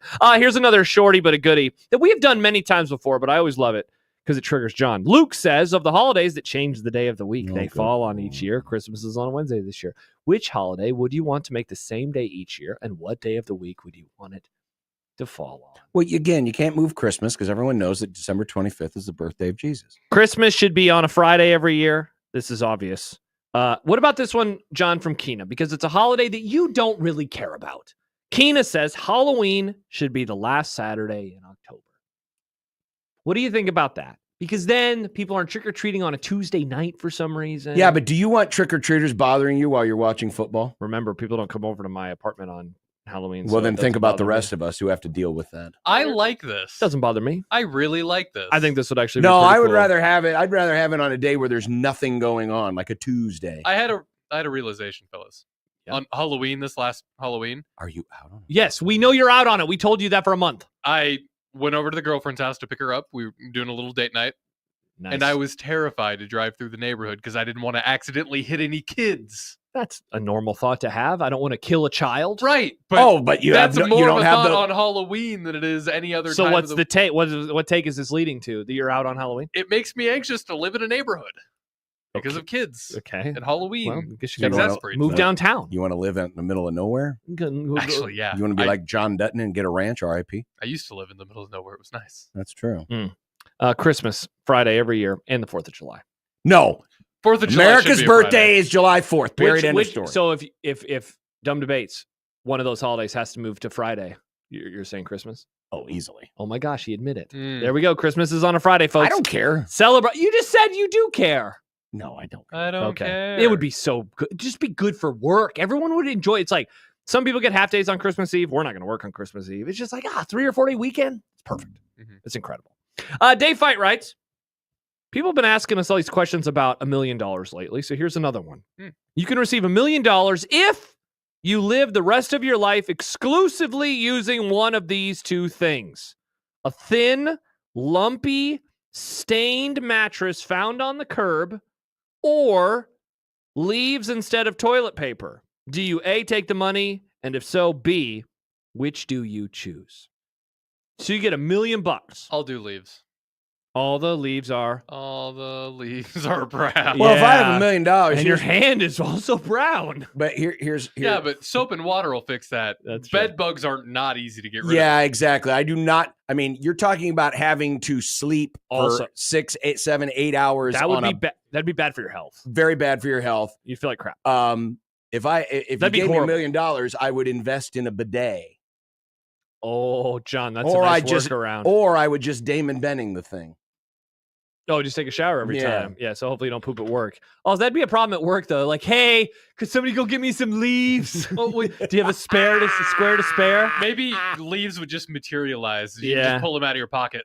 I'll take the $1 million and I'll do the leaves. That would be annoying and it would really suck. But you know what? John brings up a great point. It's time to get used to using my hand in the shower. Cleaning off my BH a little bit more. Yeah, that's the answer. Well, you just take if you got the thing that comes off the wall, you just take it down and spray it up. Spray it. Yeah, mine doesn't come off the wall, but I understand. Oh, it doesn't. Oh, yeah. Well, then you'd invest in one of those. But I have $1 million, so I'm going to finally buy a house. Just do a handstand. Yeah. Maybe you get one where the water. It's one of those funky showers where the water just comes from everywhere, and there can be a spout right up underneath your BH. You just kind of straddle that bad boy. My brother and sister-in-law, who were great and bought me a sandwich from Jersey Mike's in September, back when football season had just begun. So. Oh, yeah, that's right. When Josh, was like, "Let's go to a unique Chicago place. Let's go to Jersey." It was their idea, not mine. They have one of those fancy showers. I was like, "Where does the water come from?" They were like everywhere. By the way, except for on my BH. Happy late birthday, Danny DeVito. Okay. Brought up Jersey Mike's. Oh, okay. Interesting. When was his birthday? A couple days ago. A couple other rant recommendations, How old John. is he now? 80-something. Damn, really? Yeah. Jasker Todd brings up the Mike Gundy. I'm a man. I'm 40. Yeah, that's a good Come one. after me. That's a good one. There's also a drop of him online just saying fat, and it's funny to me. The Lou Holtz one is really good. Which one? Where's Lou Holtz? Oh, the Ryan Day. Ryan Day. That's the best rant we've probably had in a few years. Mike in Columbus brings up, how about Allen Iverson? Practice. I was watching that rant live. That was awesome. That rant was great. Well, while we're on the subject of our favorite subject, poop, this one was sent to us. It's a meme. It was actually it's a Sopranos meme. You know how Paulie would just start talking about just goofy things, and Tony would be like, "No, I'm not going here." Oh yeah. But the question was basically this. If your toilet was a sentient being, would you rather that it crave your deposits or hate you? Oh, man. Which would you rather have? Feed me, daddy, or the you're toilet torturing is sentient. me. It communicates. It talks to you. It's in your house. Yeah. And you still have to use it. Yeah. Do you want it constantly saying, "Hello, Dave. Are you sure you wouldn't like to deposit something?" Oh, no. Don't you have to poop in me, Dave? Or would you don't want wanna it to torture? go, no, oh, why'd you have to eat corn again? The first one. I don't want to torture my toilet. The first one for sure. You can eat all of my excrement. Enjoy. The first one, by far. 100%. I don't know if I want horny toilet or angry toilet. Well, I'm picking horny, but I'm a good person. But remember, you're always because when you go in your bathroom, you're not always using the restroom. You're brushing your teeth. Oh, so you're because then it's talking. So because it's always talking to you. It's like feed me. Oh, see now, what's the care? Isn't that the what's the name of that show? The Rocky Horror Picture. Isn't that with the big? I never saw it. The big Nick. Plant says, "Feed me, oh baby." Yeah.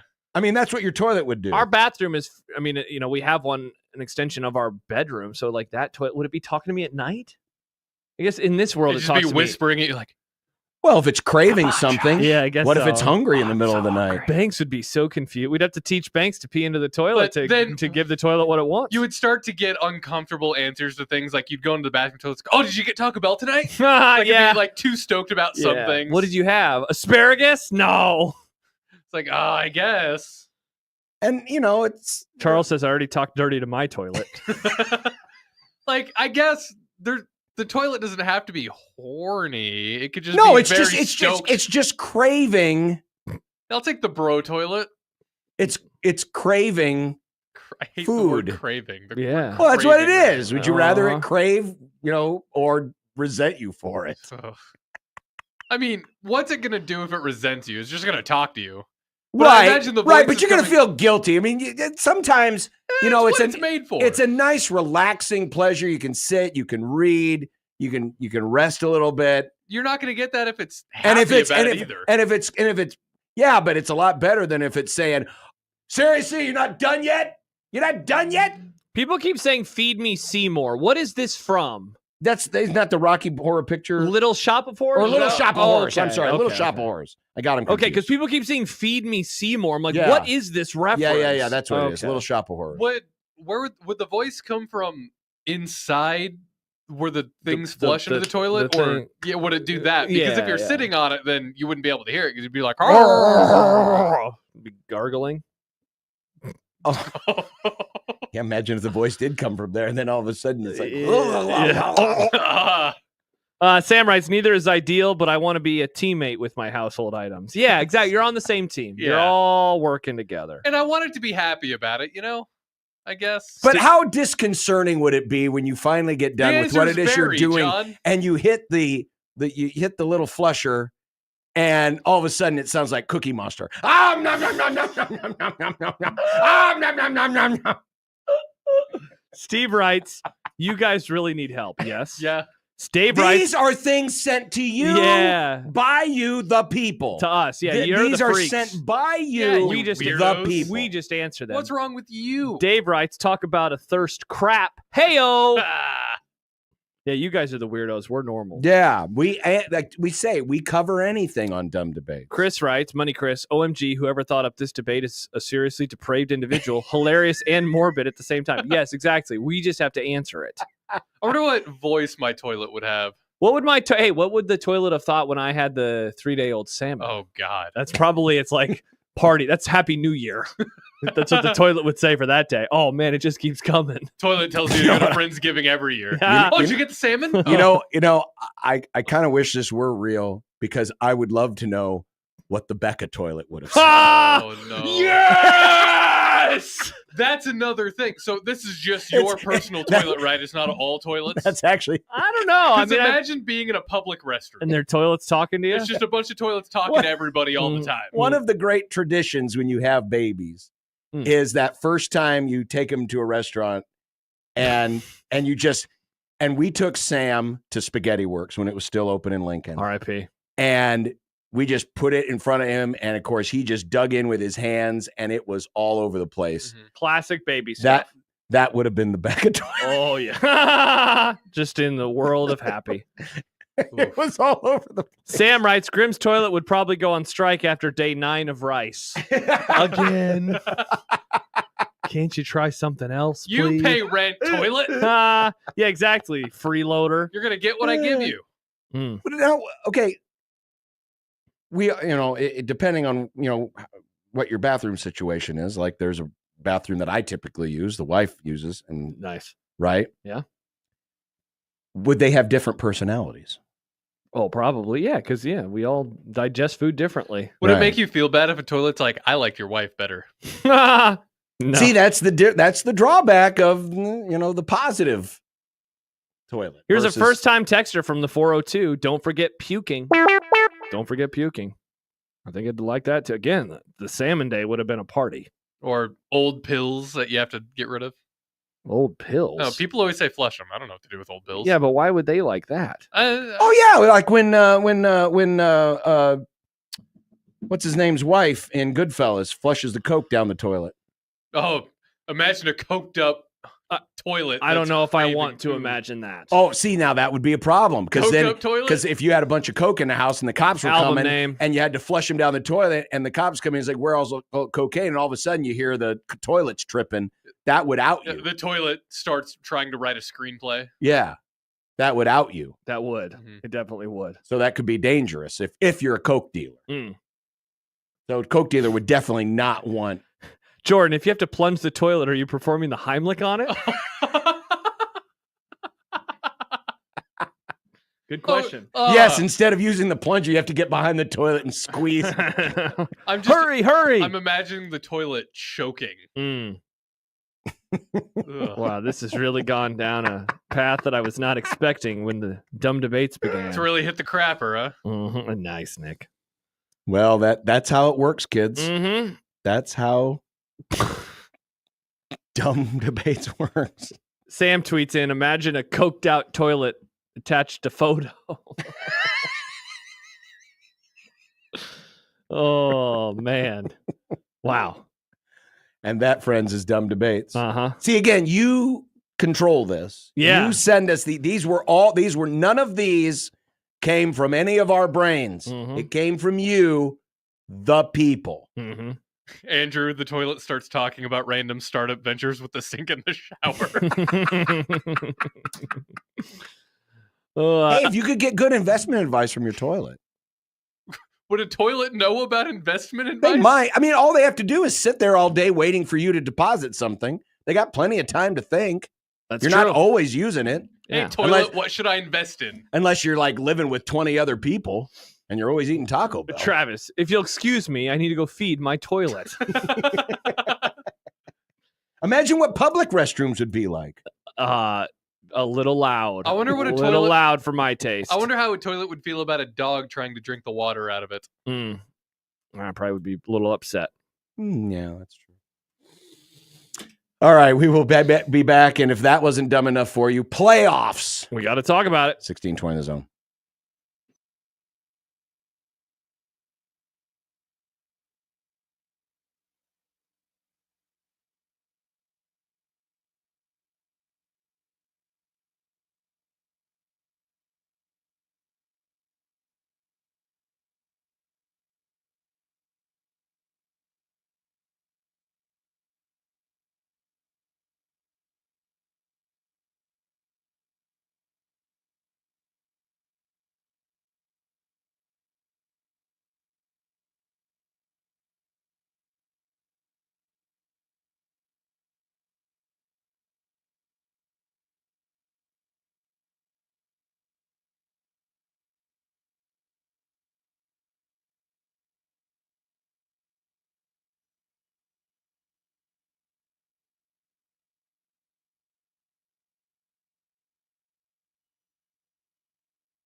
So the third edition of the bracket reveal for the college football playoff. With each passing week, the conversations just get a little more hot takey and hot takey and hot takey. That's one way to describe your opinions recently. My opinion. Nice. I have good opinions.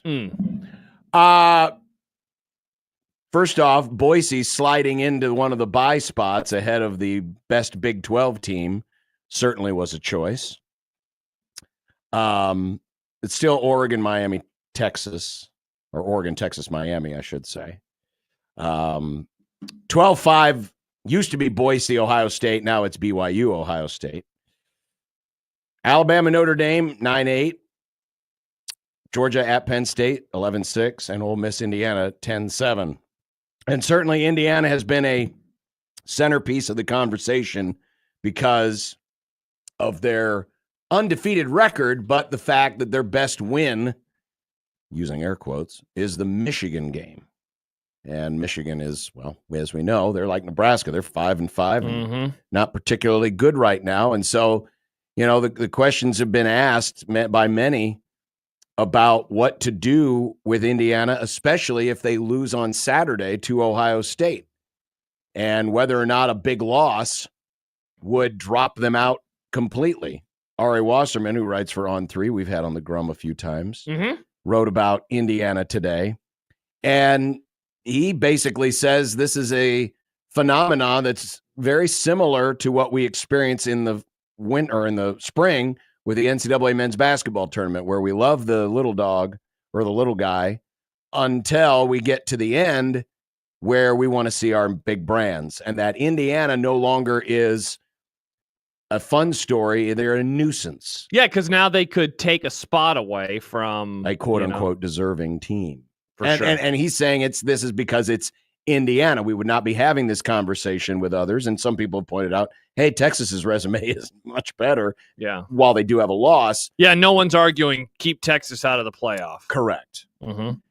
And I certainly I hear that, but I also think when it comes to picking these types of things that we can't be wrapped up in what's cute. The job is to try to figure out who's the best. Yeah. And who should be in, or at least who should be in. See, yeah, I mean, the playoff is not about the 12 best teams. If it was, it would not be conference champs are rewarded, a G5 is rewarded. Sure. No, this is most deserving. That is what the playoff is. And you don't have to like that, but that is what the college football playoff is. That's why a G5 team right now, teams that are a team that is ranked 14th would make it into the playoff. That is not one of the 12 best teams. That is a team that would make it in. That's BYU. If you and obviously the games are going to play out, so we'll see where they ultimately rank. But there's a very real world, John, where one team for sure will be outside of the top 12. If not two teams will be outside of the top 12 that make it into the playoff. And most years it's going to be like that. Most years there will be a team outside of the top 12 that will make it. So, you know, if you want 12 best, fine. That's not what this is, though. And that's not what this has ever been purported to be. This has never been purported. Just like the men's basketball tournament is not the 68 best teams. No, there are many teams that are not amongst the 68 best. But how do you determine how much are you weighing what you're seeing versus what the record is versus who they played? And that's the big argument right now. K Ford does based on his most deserving rankings, rates the ranked and underranked. And he does have Indiana overranked by 2 spots, but he also has Ohio State overranked by 2 spots, as well as Ole Miss. Yeah. And there are some other teams. Texas is overranked by 5 spots. So before you say, well, this is, looking out for the big brands, Texas overranked by 5 spots, Notre Dame by 7. And the teams that are underranked include Penn State, which is kind of surprising to me, Tennessee by 1 spot, Alabama by 2, A&M by 3, Iowa State, clones by 3, BYU by 8, and Georgia by 9. And if you look at in terms of his most deserving rankings, how much more or less are these teams? And this is all based strictly on resume, all based on resume. Georgia is 77% more deserving of a playoff spot than the average number 12 team based on their resume. Oregon next at 66%, and then it drops off a bit. But Indiana even shows up in there. But Indiana does show up in there. They are not in the negative. And this is where a lot of these teams, it almost gets into, like Boise State. If they make it, it will be because they're the best G5, even though he says that they are, 23% chance less deserving of an average 12 team in the country. So it's interesting to see how everyone is reacting. And again, my biggest concern comes from the notion that I don't want, because everyone reacts this way. They're going to look and see what this committee does, and they're going to say, all right, so as long as we just get through our schedule undefeated, we're fine. If we're born in the right conference.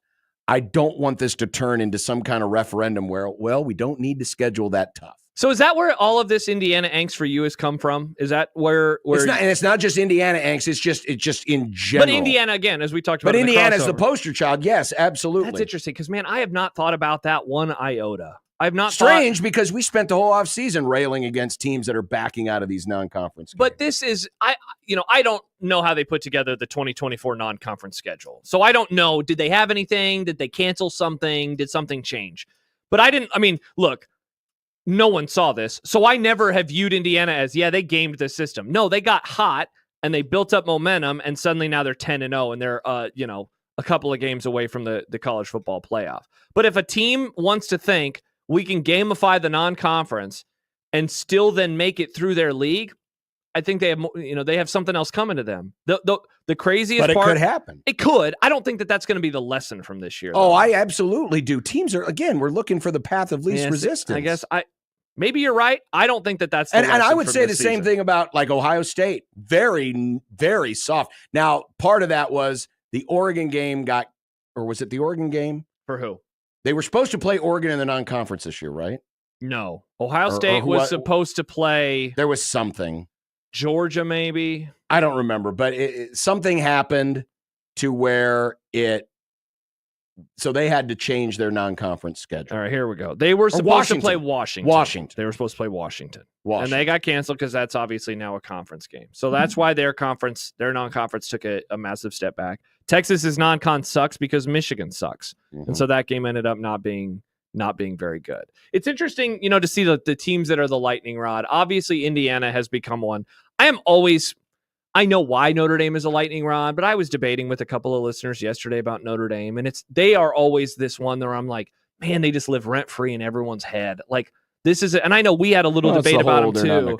I know, and that's what I'm saying. Like, get over it. Like, that's who they are. But I guess I'm a little surprised that you are not as much of the, man, I'm impressed not just because you're winning, but how you are winning game after game, because it does matter. It absolutely does matter. And that's why I keep bringing up Ole Miss, because Ole Miss lost to Kentucky. They lost to LSU. They've had another couple of close games.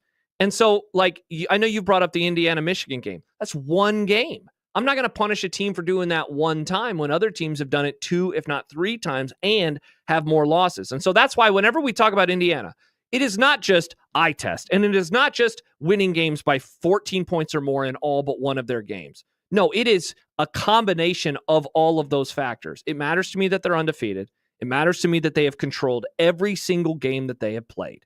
That stuff really, really matters more. I'd rather be 10-0 than 8-2 with a win over Georgia, but with losses to Kentucky and LSU. But they're both by 1 score, and all of their wins Kentucky sucks, though.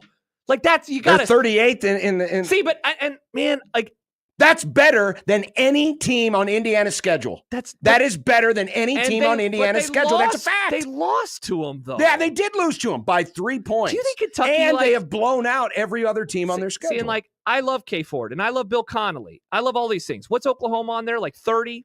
No, they are not. They are not the 30th best team in the country. I watch football. Are they better than Michigan? Oklahoma? Yeah, but negligible. They are not that much better than Michigan. Michigan beat USC. Sure. I feel like all of those teams are the same team. Sure. If you're going to give credit to beating Oklahoma, then I think Indiana should deserve credit for beating Nebraska, because Nebraska and Oklahoma are the same team. They are the same team right now. Sure. And so that's but then you weigh in the fact that Ole Miss does have quality win over Georgia. But they have 2 losses. Why do the 2 losses not weigh a lot in your mind? They had 2 losses. That's a lot of losses. The losses do weigh, but also a patty cake schedule weighs against a team. So that's what I'm saying. If you have a scale, well, you put those things on a scale. I tip to give me the undefeated, because I'd rather have the undefeated and the blowouts than the 2 losses and the win over Georgia. That matters to me more. And you'd rather have that than this? Well, depending on the schedule, Aren't you arguing against 1993 Nebraska then, essentially, retroactively? Like, that team, who did they beat in the regular season? Nobody. And they played in a lot of close games. They beat nobody. Well, that was a different system. I know, but they beat nobody. That was a different system.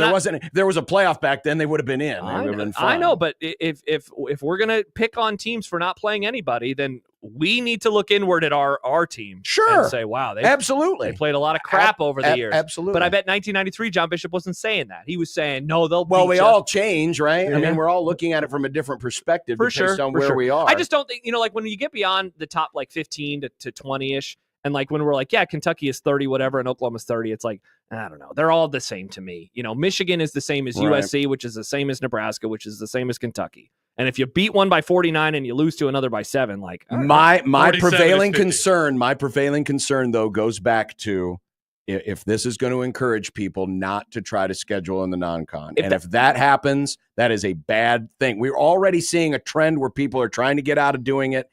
They don't need much more of an excuse to push some of those other teams over. If that happens, I will come on the show and I will apologize and say, John, you were right. I do not think that the lesson from Indiana is going to be we need to schedule non-conference schedules. Indiana has very much benefited from the fact that the Big Ten went to a stupid 18-team league and they somehow got to avoid all but one. And that Michigan took a massive step back. But look, if Nebraska had their house in order, that could have been a really nice win for them too. Washington is they're above. No, I guess they didn't play. I forget. Did they play Washington? They did play Washington. Indiana. They played Washington, right? Now I'm trying to remember who they played. Yes, they did. Okay, yeah. That was the game that Rourke missed. Yeah, that's right. Yeah. So Michigan State isn't what they are. It's a weird year. And the whole Big Ten schedule is weird because only one of the teams in the league at the top plays the 3 best, and that's Ohio State, and they'll finish it off this week. That's why this Saturday is so unique because A, it's the Indiana story. Can they continue it? But B, it's the narratives that come out of it and it's how it's going to look. You talk about eye test. Saturday is going to be a huge eye test game because there's going to be a lot of eyeballs on Indiana saying, prove something to me. I will say this, one more thing. So, and I know I jokingly brought this up a couple of weeks ago, but one of the things that the SEC has benefited from this year is the upsets actually do make their middle class and their lower class look better. It props them up. Mm-hmm. But because there have been no upsets in the Big Ten, and so you have 4, it's a top-heavy league right now where it's like 4 teams are way better than everybody. But what if Iowa would have bit one of those 4? What if Washington bites Oregon? Now, up here, for some reason, we'll be like, wow, Oregon stinks, instead of look at how tough the Big Ten is. That's been the issue, is that none of the large middle class, and I'm looking at the whole list, it is 8-0, 7-0, 6-1, 6-1. And then the drop is to 4-3. And that middle is 4-3, 4-4, 3-4, 3-5. There are so many teams. But if a few of them had gotten a couple of good wins, then you'd have some teams in the Big Ten sneaking into the back of the top 25. But the other part of it, too, is the SEC has 8 teams with 7 wins.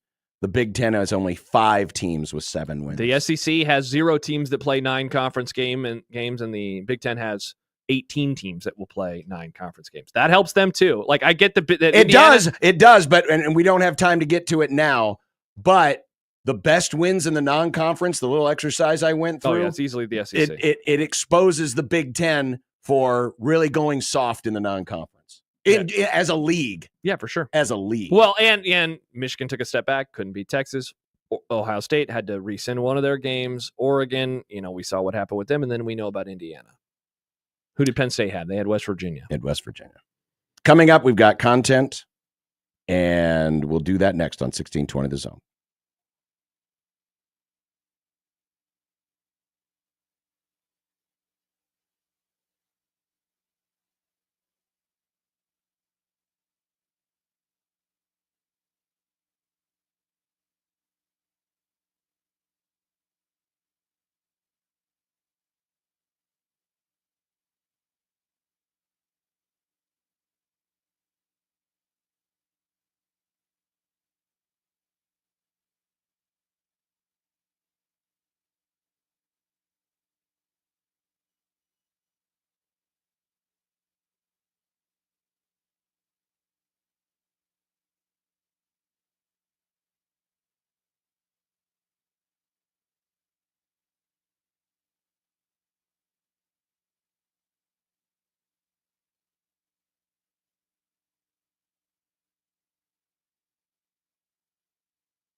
Look, I made you some Unsportsmanlike content.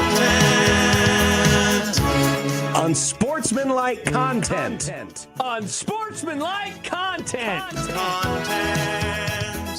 Content that's unsportsmanlike. Okay. Nick, John, speak. the Cavs fell to 15-1 last night, losing to John Celtics. John, I mean, this is part of the grind, as we like to call it, on our path to Banner 19. As we like to call it. And me and the other, fine Goobers, fine Bill Simmons, Bostonians slur users. Bostonians not named Bill Simmons. We don't count him in the real Celtic nation. What about the slur part, though? We don't count them either. Okay. Those are nasty So then you're people. down to like 3 Boston Celtics fans. Yeah, it's basically me and Baylor Shireman's family. It's just part of the process. The Cavs weren't going to go undefeated. Good on you. Bravo. Nicely done. But, when it's time to play a real team, the green always prevails. Didn't they beat the green like a week or 2 ago? That was a week ago. Interesting, John. You living always, in the moment. You Cowboys fans always living in the past. Oh, here we go. Do they call them the green because Bostonians are usually too drunk or dumb to know anything? Whoa. Wow. Maybe.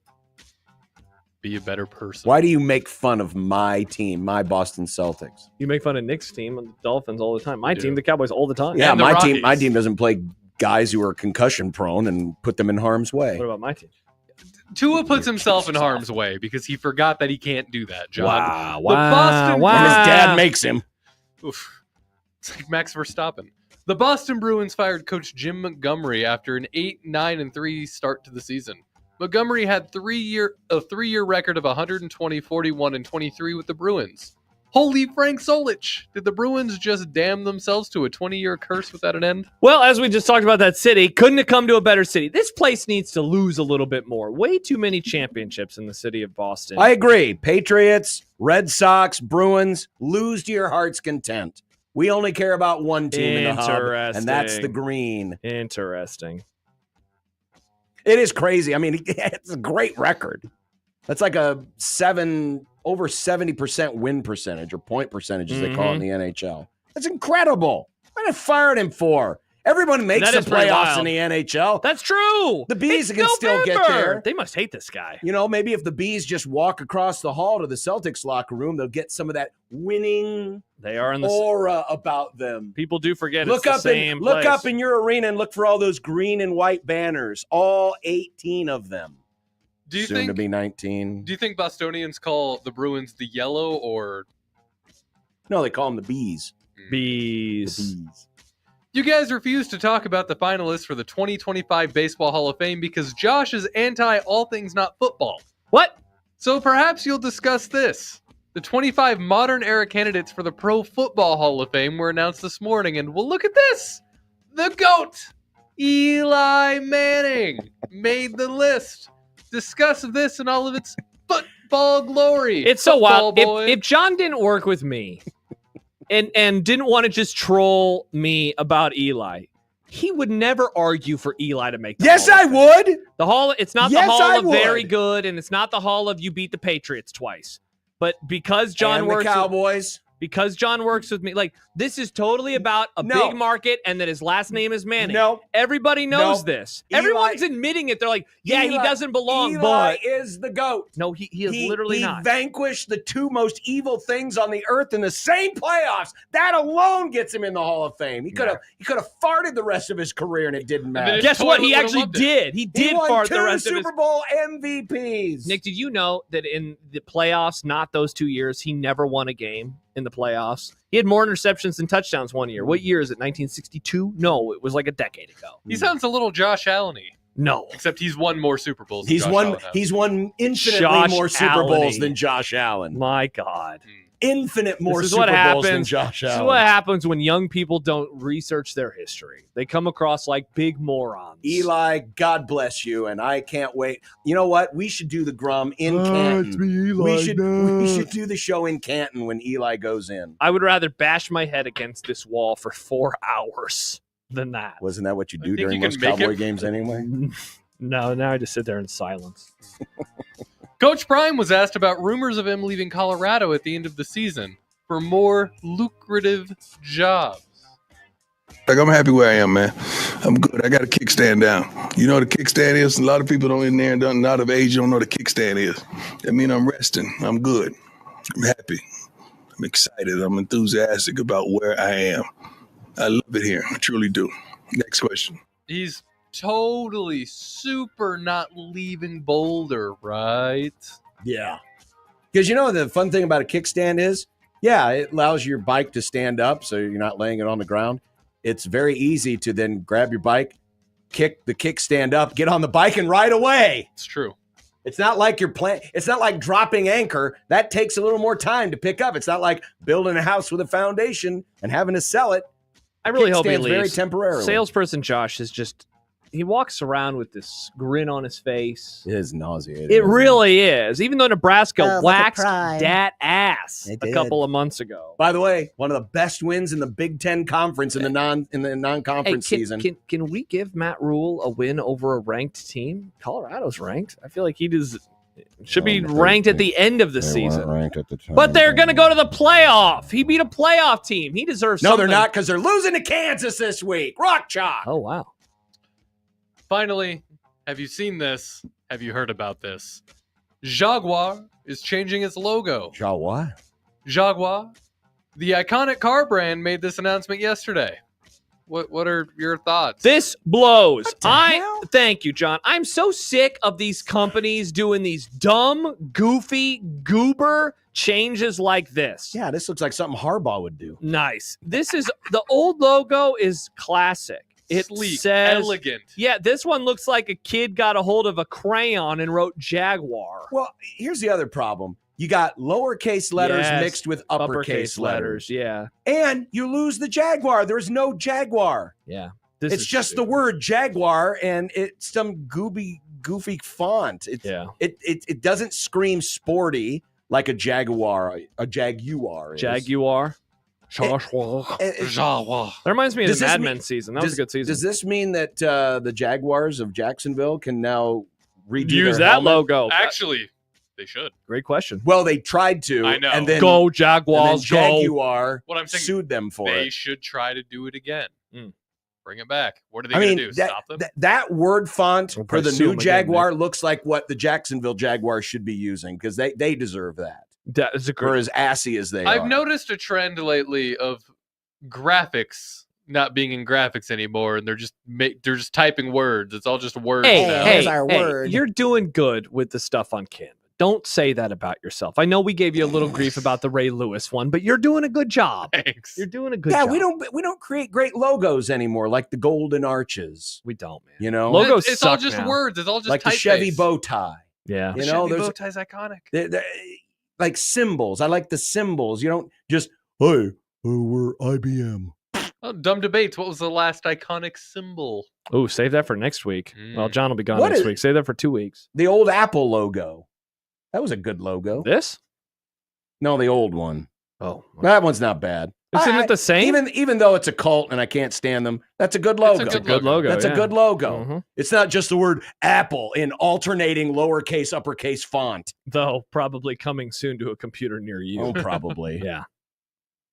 And then it'll really be. I mean, it's already assy. You know, That's great. Remember when I poured coffee into it and look, it's still working great. Thanks, computer. You're doing a great job. For now. Why don't you throw it out in the middle of the traffic? And, No, I don't want to do that, John. Well, you say it's so damn Are you buying tough. me a new one? No. Because if I buy you a new one, it ain't going to be no damn Apple. You're going to get a real computer. Yeah. So it wouldn't work very well. Bummer. That would stink. All right. What's Dinner? for dinner is next. And not only is the McRib coming back, but it's bringing a friend. Oh. 1620 The Zone.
When you knock us down, we're going to get up. And on the way up, we're going to bite a kneecap off. Crust is good on your pizza, not your ass. I will eat your ass first. He's tough as a Woolworth steak. And then it's going to take 2 more shots to knock us down.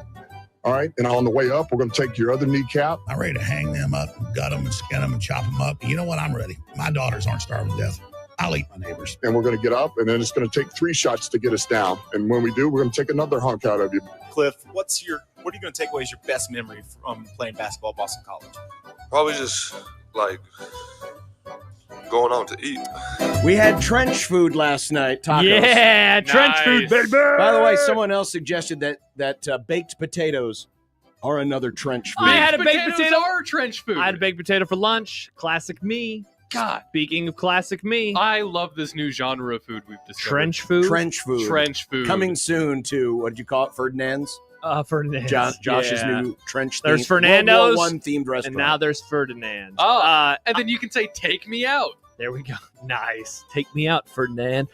Busy night for your boy. I got a couple of podcasts to do, including one right after the show. So I just found out that my wife said I made burrito filling sans rice today, if that informs your decision regarding dinner at all. Burrito bowls it is. Nice. Thanks, honey. I love you. Thank you. I've heard talks of beef and rice.